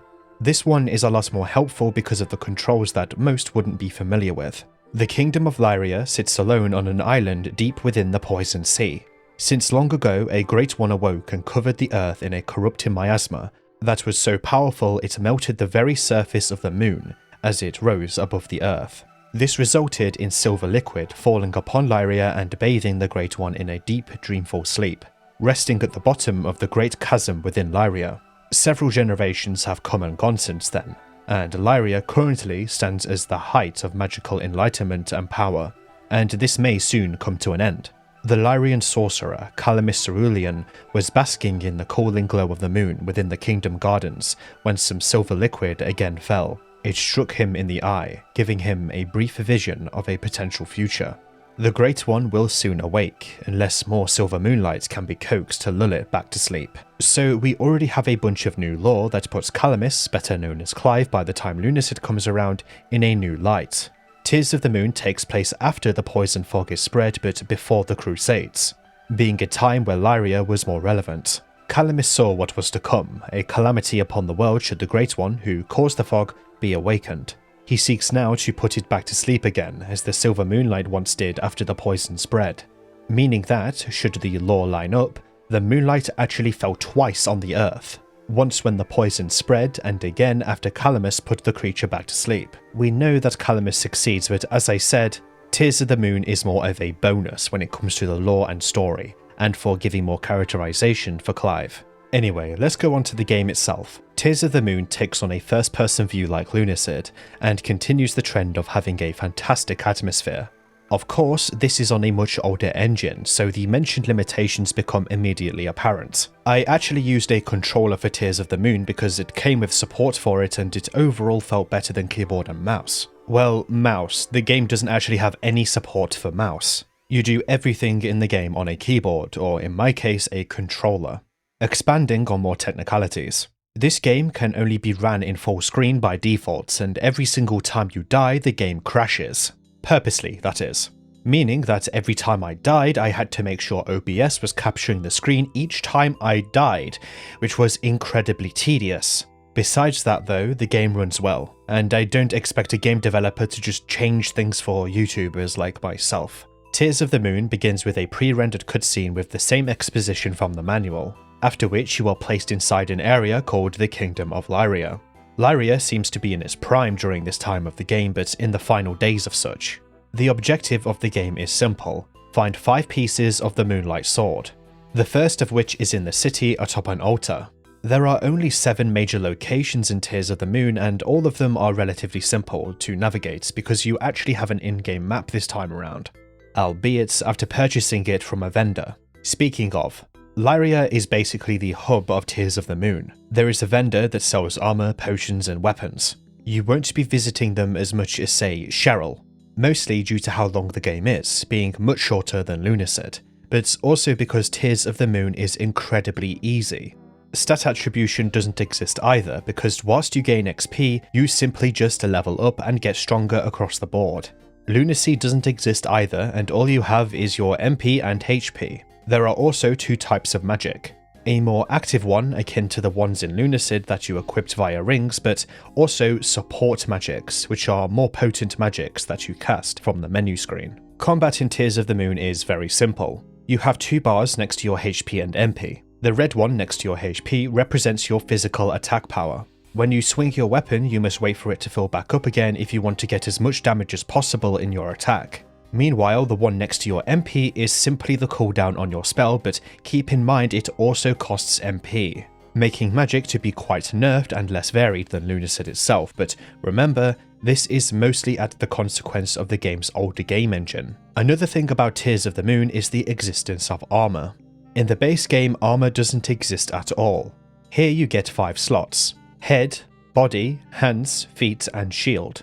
This is a nice layer of customization to have considering stat attribution doesn't exist.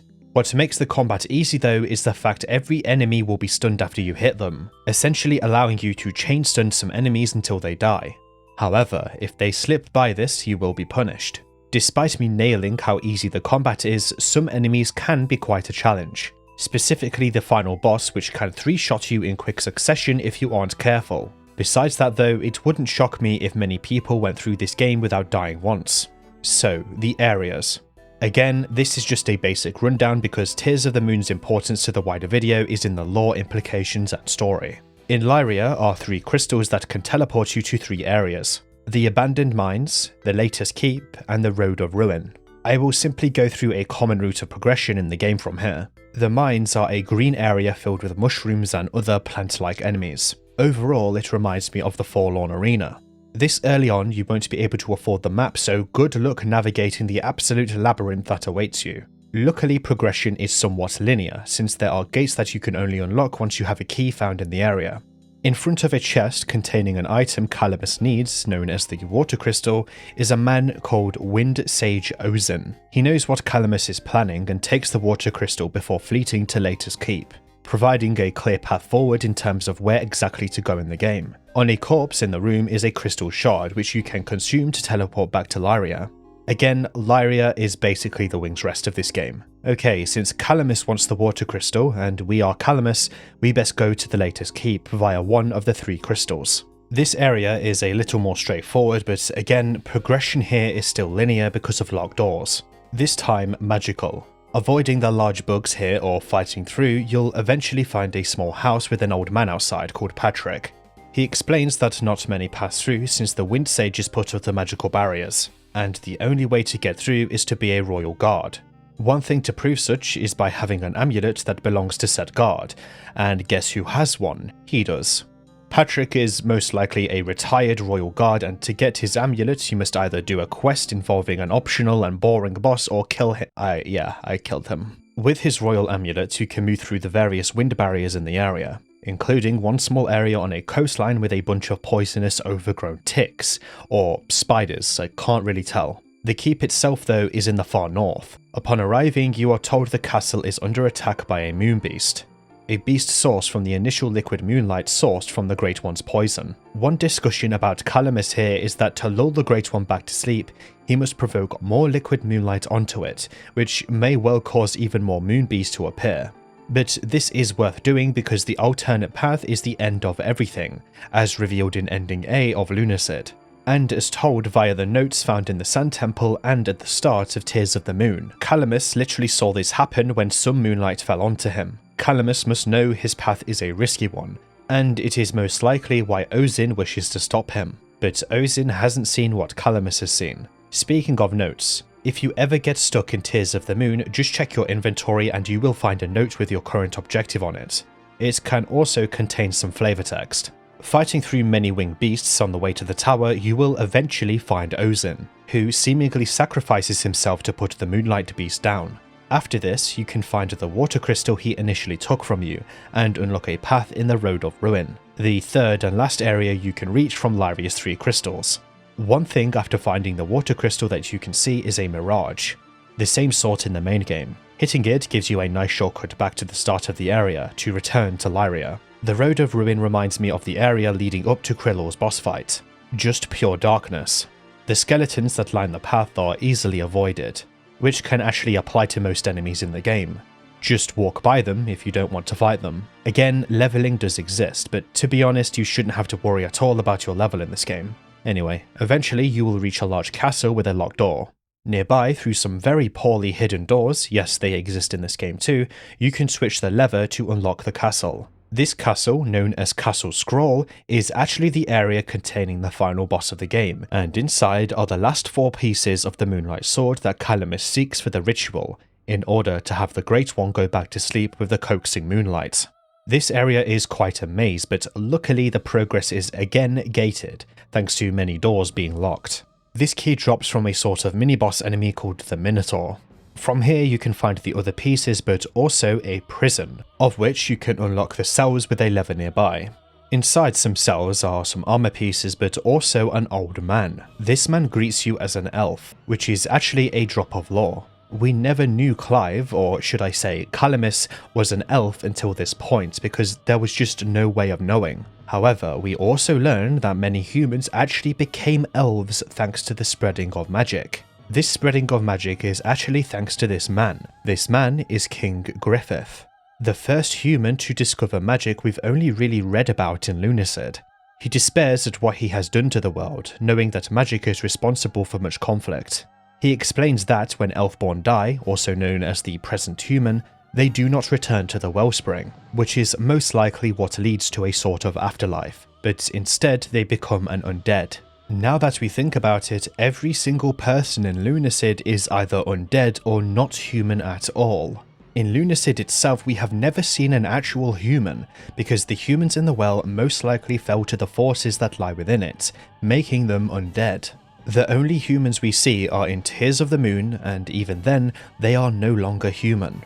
They are fundamentally changed into Elfborn. Even Lobos, the man who dropped us off in the cart that we found in the prison, had a withered appearance akin to an undead, and hell, even the story about him leaving his family for so long implies that he was throwing bodies into the well for maybe beyond his original lifespan, only to find out his family was dead. Of course, the undead can be killed, but nothing awaits them on the other side. It seems the tragic truth is that there is no afterlife in this world for humans, and everyone is forever stuck in a state of either immortality or as an undead. This also makes me question what exactly death's purpose is, but I don't know, it may be a plot hole. With his sins declared to you, King Griffith dies. Besides him is a moonlight fragment, a classic tale of a man who sought so much power only to realise the consequences of such after it's too late. A good question at this point is why the fragments are scattered this way. Well, in the library found in Lyria is your answer. Though the Lyrian forces were victorious in defeating and imprisoning the Dark Magician, it resulted in heavy casualties and the loss of the Great Moonlight Sword. Broken into 5 pieces, many were lost. One intentionally was embedded into Skoll's corpse. Should he rise again, his powers would be greatly reduced. The last fragments are scattered around the rest of Castle Skoll, but the last is guarded by a formidable foe in the final chamber known as Demon King Skoll, mentioned in the prior book about the Moonlight Sword. Skoll is a demon, and lore about him can be found in books scattered in the library. What's more, the brief kingdom of Skoll was beset with numerous fell creatures, no doubt due to the meddling of dark magic by the king. And as it was sieged, the very land fell away into the poisoned sea. Only the keep itself was held by Skoll's dark magics. In his castle, his backstory is laid bare, at least somewhat bare. It's still quite ambiguous. It is found in various writings. For ages I've wandered my own labyrinthine kingdom, for I am the last sane one allowed to wander it, so I must be its ruler. Our stock is strange. It seems this prison was once a chamber for a great magician of sorts. Our chief treasure, a simple stone coffin. During my dozing rest, I sometimes hear beckoning coming from that coffin. A sense of dread overwhelms me as I approach it. Every guest that ventures in escapes in agony at my visage. Am I so abhorrent? My mother was a queen, my father a spared sacrifice. I may have found a solution to my beastly burden, a magic scepter of old, which strange magics can split and duplicate its target. I will set it upon myself, and split myself into several. And as I do, my selves will each be smaller, and perhaps with enough reduction, I will become less unsightly. Whoa, I lose myself as I knew, each me only part. Lost will, lost thought, loses sane. Shadows come, I am two but I am alone. Worst my eyes, I scare myself, two alike, too beastly. The smaller fractures of him are perhaps the beasts found throughout, namely the Minotaurs. This isn't fully known though. Either way, despite his tragedy, he must die, because Calamus wills it. As one of the books said, his power is greatly reduced thanks to a piece of the Moonlight Sword slotted into him. The fight itself is pretty difficult for this game, because it's still pretty easy when it comes to a boss in any other sort of game. He has 2 distinct attacks. A simple magical wave and a melee kick if you get too close. He has an immense amount of HP, which is a trend for some enemies across the game, which does come across as padding at times considering how easy the fights are, but alas, once you kill him, you get the final moonlight piece. Going to an elven woman in a garden area in Lyria called Amisa allows her to forge the blade for you. But this isn't all that is needed. In the library is yet another book. The Aqueduct was once a peaceful extension of this library. But as the wards began to fall, it became unsafe. The majestic purified water which once swam serpentine through the kingdom has been lost. That which remains comes now only at the song at the Harp of Harmony. The harp itself is locked within, alas. Considering there are no more clues, it's best to try and get access to this area to see if it has what is needed to complete the ritual. To gain access to it, you need to buy some alcohol from one of the vendors in Lyria, and give it to the man in charge of the library. After some time, he will collapse to the ground unconscious, and you can take his key to the aqueduct. Another thing about the library is a child who has a similar name to Daedalus, the NPC in Lunacid in the Forbidden Archives who reads the black books for you, and grants you spells. Perhaps this really is him in his early life, proving that his interest in knowledge was present even in his childhood. Of course, he is an undead by the time Lunacid comes around, which makes sense considering what we learned from King Griffith. The aqueduct is an area of calming blues and once flowing water in this area. It requires a key of sorts to navigate through most of it. Finding the key, you can eventually find the Harp of Harmony, the same instrument mentioned in the book. Playing it will further open up the area, and eventually you will come across the Ring of Fog, the final item needed for the ritual. With both items in hand, you can go to the altar where you first found the Moonlight Sword. Confirming that you want to do the ritual, the following happens.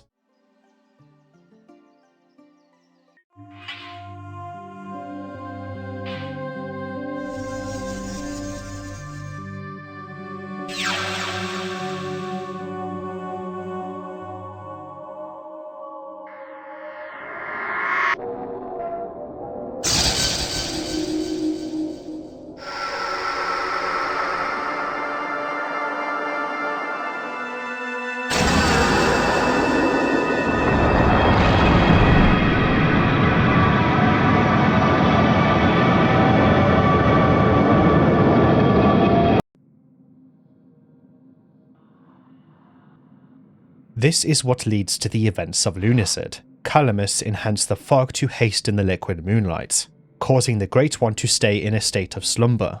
However, Calamus would instead doom Lyria, causing a great hole in the earth. Whilst his plan succeeded, Lyria itself would become doomed and drowned, and the hole will eventually become what is known as the Great Well. Calamus would be exiled, a self-imposed one most likely, but at the end of the day, everyone in the city seems to die. King Griffith tells Calamus that soon his time will come to help someone great to reverse what he did here.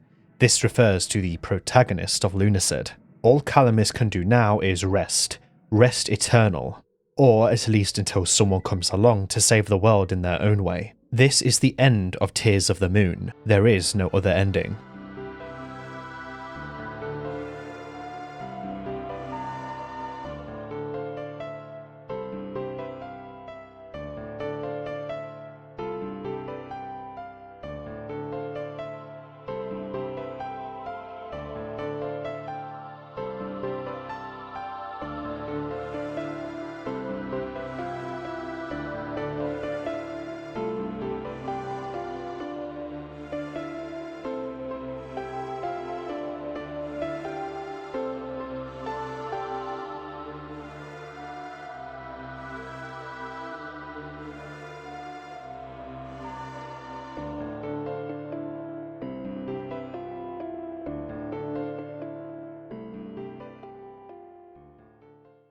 Okay, back to Lunacid for the very final ending. Ending E is achieved by collecting every single spell ring in the game and doing a questline called the VHS questline.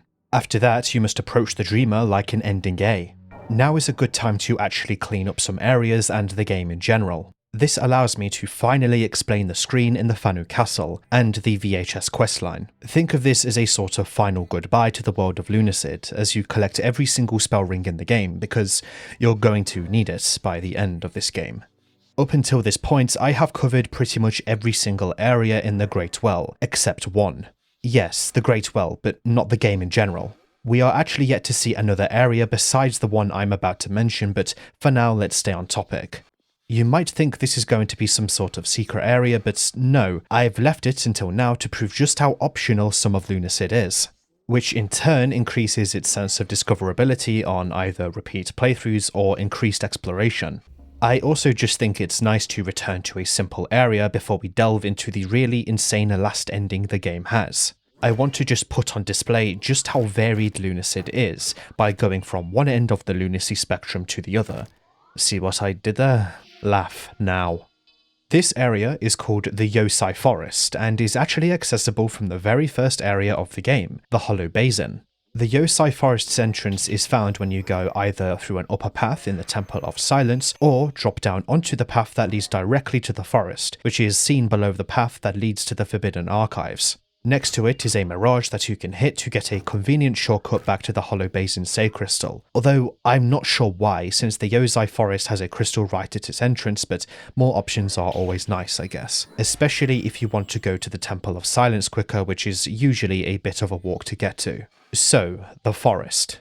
There are 3 distinct areas, but overall this is quite a simple area. There is also a single NPC you can talk to. It has one of my favourite atmospheres in the entire game, and the enemy design and neutral creature design is absolutely stellar. Another reason I am covering the area here is because the NPC here, Patchouli, I think is how you pronounce it, is a sort of elf, and we know how elves came to be thanks to Tears of the Moon. It's nice to know that some people are leaning into traditional elf living, and I'm glad Kira included it in some capacity. Some may argue she looks like a sort of deer person, but it could be both. She could, though, be a fae, because she is a bit of a trickster, selling you health vials which has a different item name, as it's spelt quite differently, hinting that it is not what it says it is. She also sells it for mysteriously cheap, being 1 silver coin. Drinking these vials will poison you, and you cannot question her why exactly she did this. Instead, she offers you a quest to find a skull in the upper area of the forest called the Canopy. Yeah, I love how she poisons you and then immediately asks you to do a job for her. I hate her. Anyway, she wants a skull. Why does she want the skull? Well, seemingly for decoration. We see other skulls nearby used for similar reasons. To access the Canopy, you need to accept this quest because she is the only means to get the key to such. It is the second living gate in the game, followed by the one in the Hollow Basin. I have a feeling Kira was initially going to include more of them since these areas are very early on in the game, but decided against it later on. In general, there is a scarce amount of lore in the Yosai Forest, but what can be gathered here from a note is that some of the older denizens here try to climb out of the forest through some of the titanic trees and branches, the apex of which being in the Canopy. Instead, they realize the answer for escaping the well might be below, which, yeah, the Great One is sleeping there. Coming back to this area this late in the game means it is next to no danger, and shows just how far we've come. This is mostly thanks to Lunacid never scaling to you except for the Devil Slime. The enemies here are also encountered in the previously discussed Tower of Abyss and the Fallen Arena, but I'll expand on the ones originated from this area now. Mangetsu come in 2 types, Ga Mangetsu and, well, Mangetsu. Ga Mangetsu are just stronger variants that replace the Mangetsu. They deal physical damage and can spit silk, but the stronger variants can also cast a light beam attack. Fortunately, they aren't too difficult to handle thanks to their low health. Neptune are 3-headed plant creatures that shoot light projectiles at you. Not much to say. Kodama are one of my favourite things in Lunacid.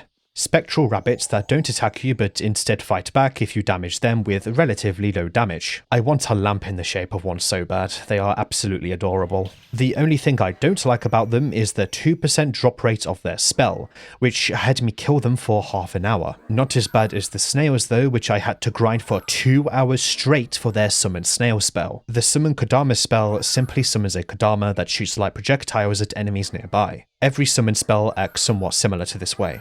Yakul, not Yakub, I know straight away some of you thought I said that, have a similar design to Kodama, but instead take on the form of elks. They deal light damage and have a decent chance to drop health vials. The information about them from the Bestial Communion spell suggests they are simply guardians of the forest. Either way, if you want to get the last ending of the game, as stated, you need to go through even the optional areas. Not only that, but the optional areas in the optional areas. You also need to find plenty of hidden walls and go out your way to grind out certain enemies. Like I said, I had to grind the Kodama and the snails. You can grind the snails in the library, but apparently their ring only drops from the ones in the Hollow Basin, which made me want to do bad things to myself, because the run back and forth from the crystal to the enemies is quite decently lengthy, but fortunately it dropped. Again, the Thief class supposedly has a bigger drop chance across the board, so pick that if you want to have a completionist run. I picked a Knight, so I wasn't that lucky. There are, though, worse grinds in games, and I'm glad the drop chances aren't in the decimals. Plus, by the time you want to get Ending E done, you will have most of the rings anyway. Speaking of rings, Jalissa has one. You know, the pink slime back in the fetid mire. No, I did not forget about her. How could I? If you go to the upper floors in the fetid mire, you will find out the grim fate of her boyfriend. Telling her about this, she doesn't seem very bothered, instead asking if you're single and giving you her slime orb spell, a spell that deals poison damage at a distance. Yeah, that's the end of her quest. It's why I didn't really make a big deal about it in the first place. So besides getting all the spells in the game, you need to do the VHS quest. This is a completely hidden quest that is only really hinted to if you find the TV room in the Fanu Castle that I mentioned all that time ago. It's time to find the meaning of it. So just before the entrance to the fetid mire is a pathway that leads away from it. Going down is a room with a secret door inside and a chest. Behold, a VHS tape. Obviously, this doesn't fit into the wider fantasy world we have here, but neither does the TV. However, this tape does not fit into that TV. Instead, it fits inside a smaller TV inside the accursed tomb that you can find behind a hidden wall. It plays the following.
Okay, so the smart thing to do is just replicate what exactly the TV showed. Go back to near where you found the tape and shoot some lightning to the top left of the gate. Well, any projectile works actually, including the one from the Twisted Staff. This gives you an item called the Corrupt Key. It just appears in your inventory and yeah, looking at the image for it suggests just that. It's corrupt. Now, back in the catacombs in the accursed tomb is actually a wall that seems to be, well, corrupt. Its texture is oddly chromatic. You can use this key on this wall and behold the white VHS tape. One consistent thing in this ending is the phrase, "You're in the know." We see this on the item descriptions, but also on a sign near the first VHS tape. Almost like to even do this ending, you need to know how to do it in the first place. Take this to the TV in the Fanu Castle and play it.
The game is practically yelling at you to wake the dreamer up again. It questions too if pain is worth experiencing for the creation of nostalgia, and if everything is a lie. Almost like these are the thoughts of someone who knows the truth of it all. It questions the endless cycle of creation, gods, and pain, and if it's all really worth it. But the phrase, "sometimes I wish to sleep forever to give my dream world more time to exist," suggests that these thoughts are actually those of the dreamer. Especially because the dreamer knows that soon it must wake up and end everything. You are then told to wake the dreamer up, and then wake up yourself. Then wake up God and end everything. Quite a profound set of words overall, but it will become clearer once we progress to the end. Okay, with all the spell rings and the VHS tape questline completed, you can go to the Great One. When approaching the Great One, instead of the end cutscene finishing as normal, the following will happen. I will actually play it in full, and it will last quite a while, but it'll be worth it to settle in the emotion that gets portrayed. This is your final chance to click off the video if you want to play Lunacid yourself, and not be spoiled by the very last and most secret ending. Hell, remember, this is just a video. The average playtime for Lunacid, being the completionist playtime, is around 20 hours. This video in no way replaces the original experience, and this applies to all my other videos. So again, if you want to find out all the secrets yourself, including some I've not even spoke about but aren't really relevant to the wider plot, click off the video and purchase the game in the description.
The influence of Drakengard's ending E is put on full display here.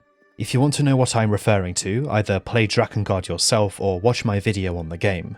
It is a flawed masterpiece and has probably my favourite set of video game endings of all time. So, what happened? Well, it would seem as though during the confrontation with the Dreamer we grew both arms back. However, it is also possible that it is Calamis's arms, since we are also wielding his sword, the Lucid Blade, in the ending, but again, this is only something that can be interpreted. The rhythm game is played via the W, A, S and D keys, and can be extremely difficult. So hard in fact that most people would outright recommend you to turn the difficulty down here, which I did for the sake of my sanity after grinding, but also for the video. Defeating the Dreamer after it awakens, you essentially fight back against the destruction of the world. You fight it on the moon too, so the world itself may have already been destroyed by this point, and it's only a matter of time before the rest of it goes. The shot of the water may also help with this. Water, the basis of all creation and life. Yet nothing else is there. As for the face that appears, I'm not too sure, but the sound of a hammer on an anvil suggests that something is being created. However, remember how I said that by dying with Death's Scythe you become undead and essentially replace it? Well, even if you brought death back, the very concept and absolute understanding of it may have allowed you to kill the Dreamer outright. Not just in its dream, but the person or thing behind the dream. Only for you, as such a powerful being, to replace it. Maybe, just maybe, the face is the player's new form, as the player character outright replaces the Dreamer and becomes the god of this dream and therefore this world. This is portrayed through a new infinite realm filled only with homunculi, named after your character, only imperfect.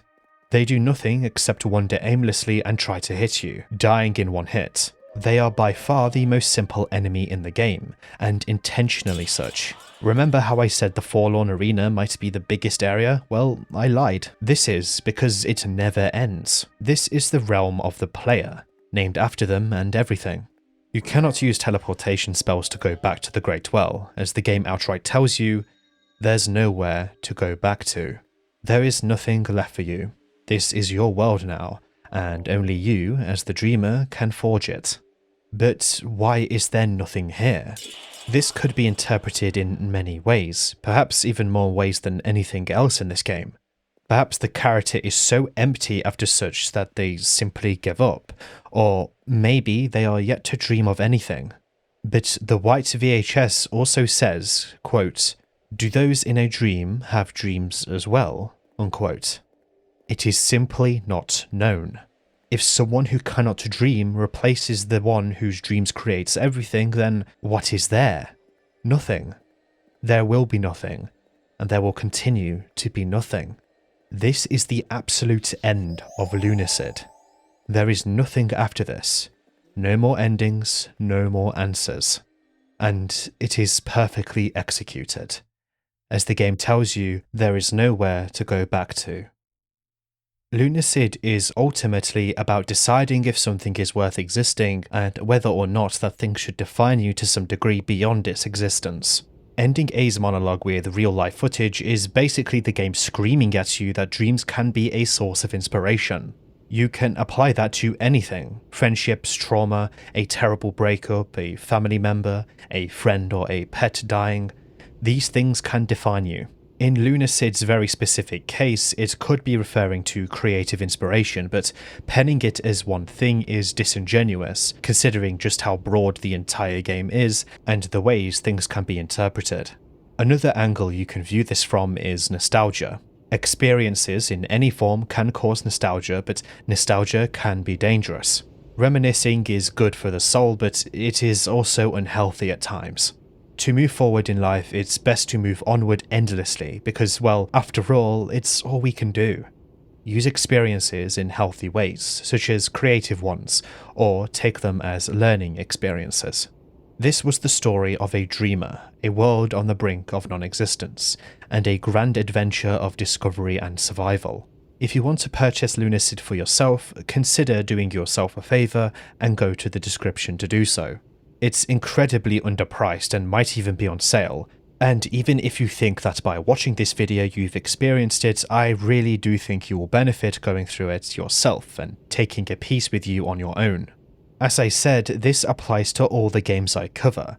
Even if you watch a video about a game, it's generally recommended to play the game for yourself, and come up with your own experiences and opinions based off that.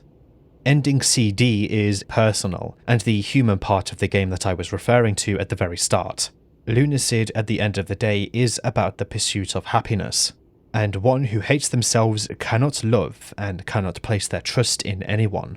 Do you let go? Do you hate yourself enough to the point of doing just that? Or do you take each experience with you until you finally learn to love yourself and those around you? To sometimes break free from escapism, or take each experience with you to become a better person, or afford yourself a better and more healthy approach to life. It was after I finished my playthrough of Lunacid that I realised the game was one big pursuit of happiness, but not just for the player character, but also the game's world as a whole, with the tragedy being that prolonging it will only bring more death on the surface, and more decay to the well, but the fleeting moments of hope may or may not make it worth it. Sometimes to end is to begin anew, and as Etna once said, sometimes death is rebirth. Sometimes the act of prolonging leads only to potential despair, as hinted to in Ending E.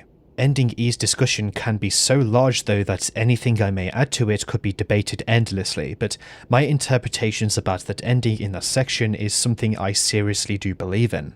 Nostalgia is a tool for happiness, but also despair.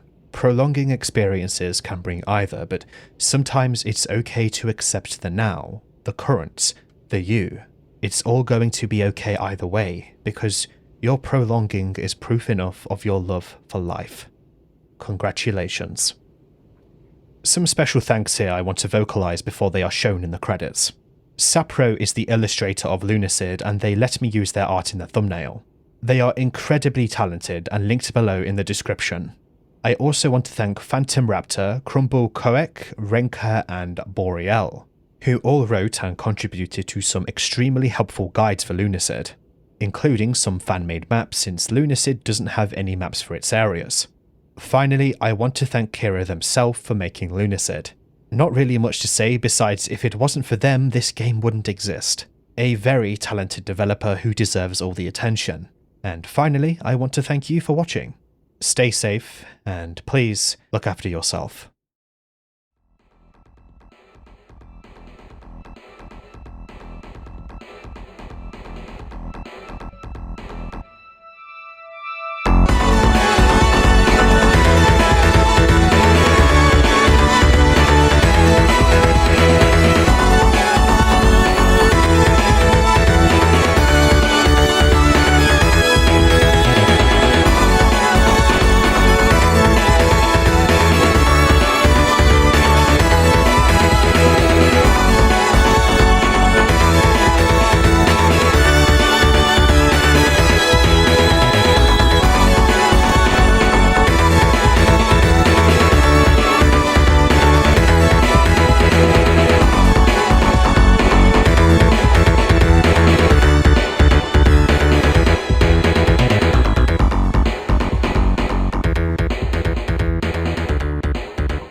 Thank you to the supporters in the shoutout tiers: Worm, Times, Moon Goddesses, Carl Essinger, Simeon, Alex T, Vodes, Colin, Eblan Rhyme, Malthrax, Siphonix, Frosty, BM1RR, Falk, Leaf Winter, Crux Lamar, Musha, Chowder, Megasneed, Jonah, Fried Ants, Writer, Adam2884, Vitor, Josh Forks, Bruce Lee Tacos, Mr. Fallout, Krieg1212, Wostan, Yellow Forest, Corrupto, Halusi, 049, C1, The Salesman, Cole Smith, The Way Is One, Termina, Kahara, Angelus9191, Jack, V, Declan, Face Filled with Face, and Glass.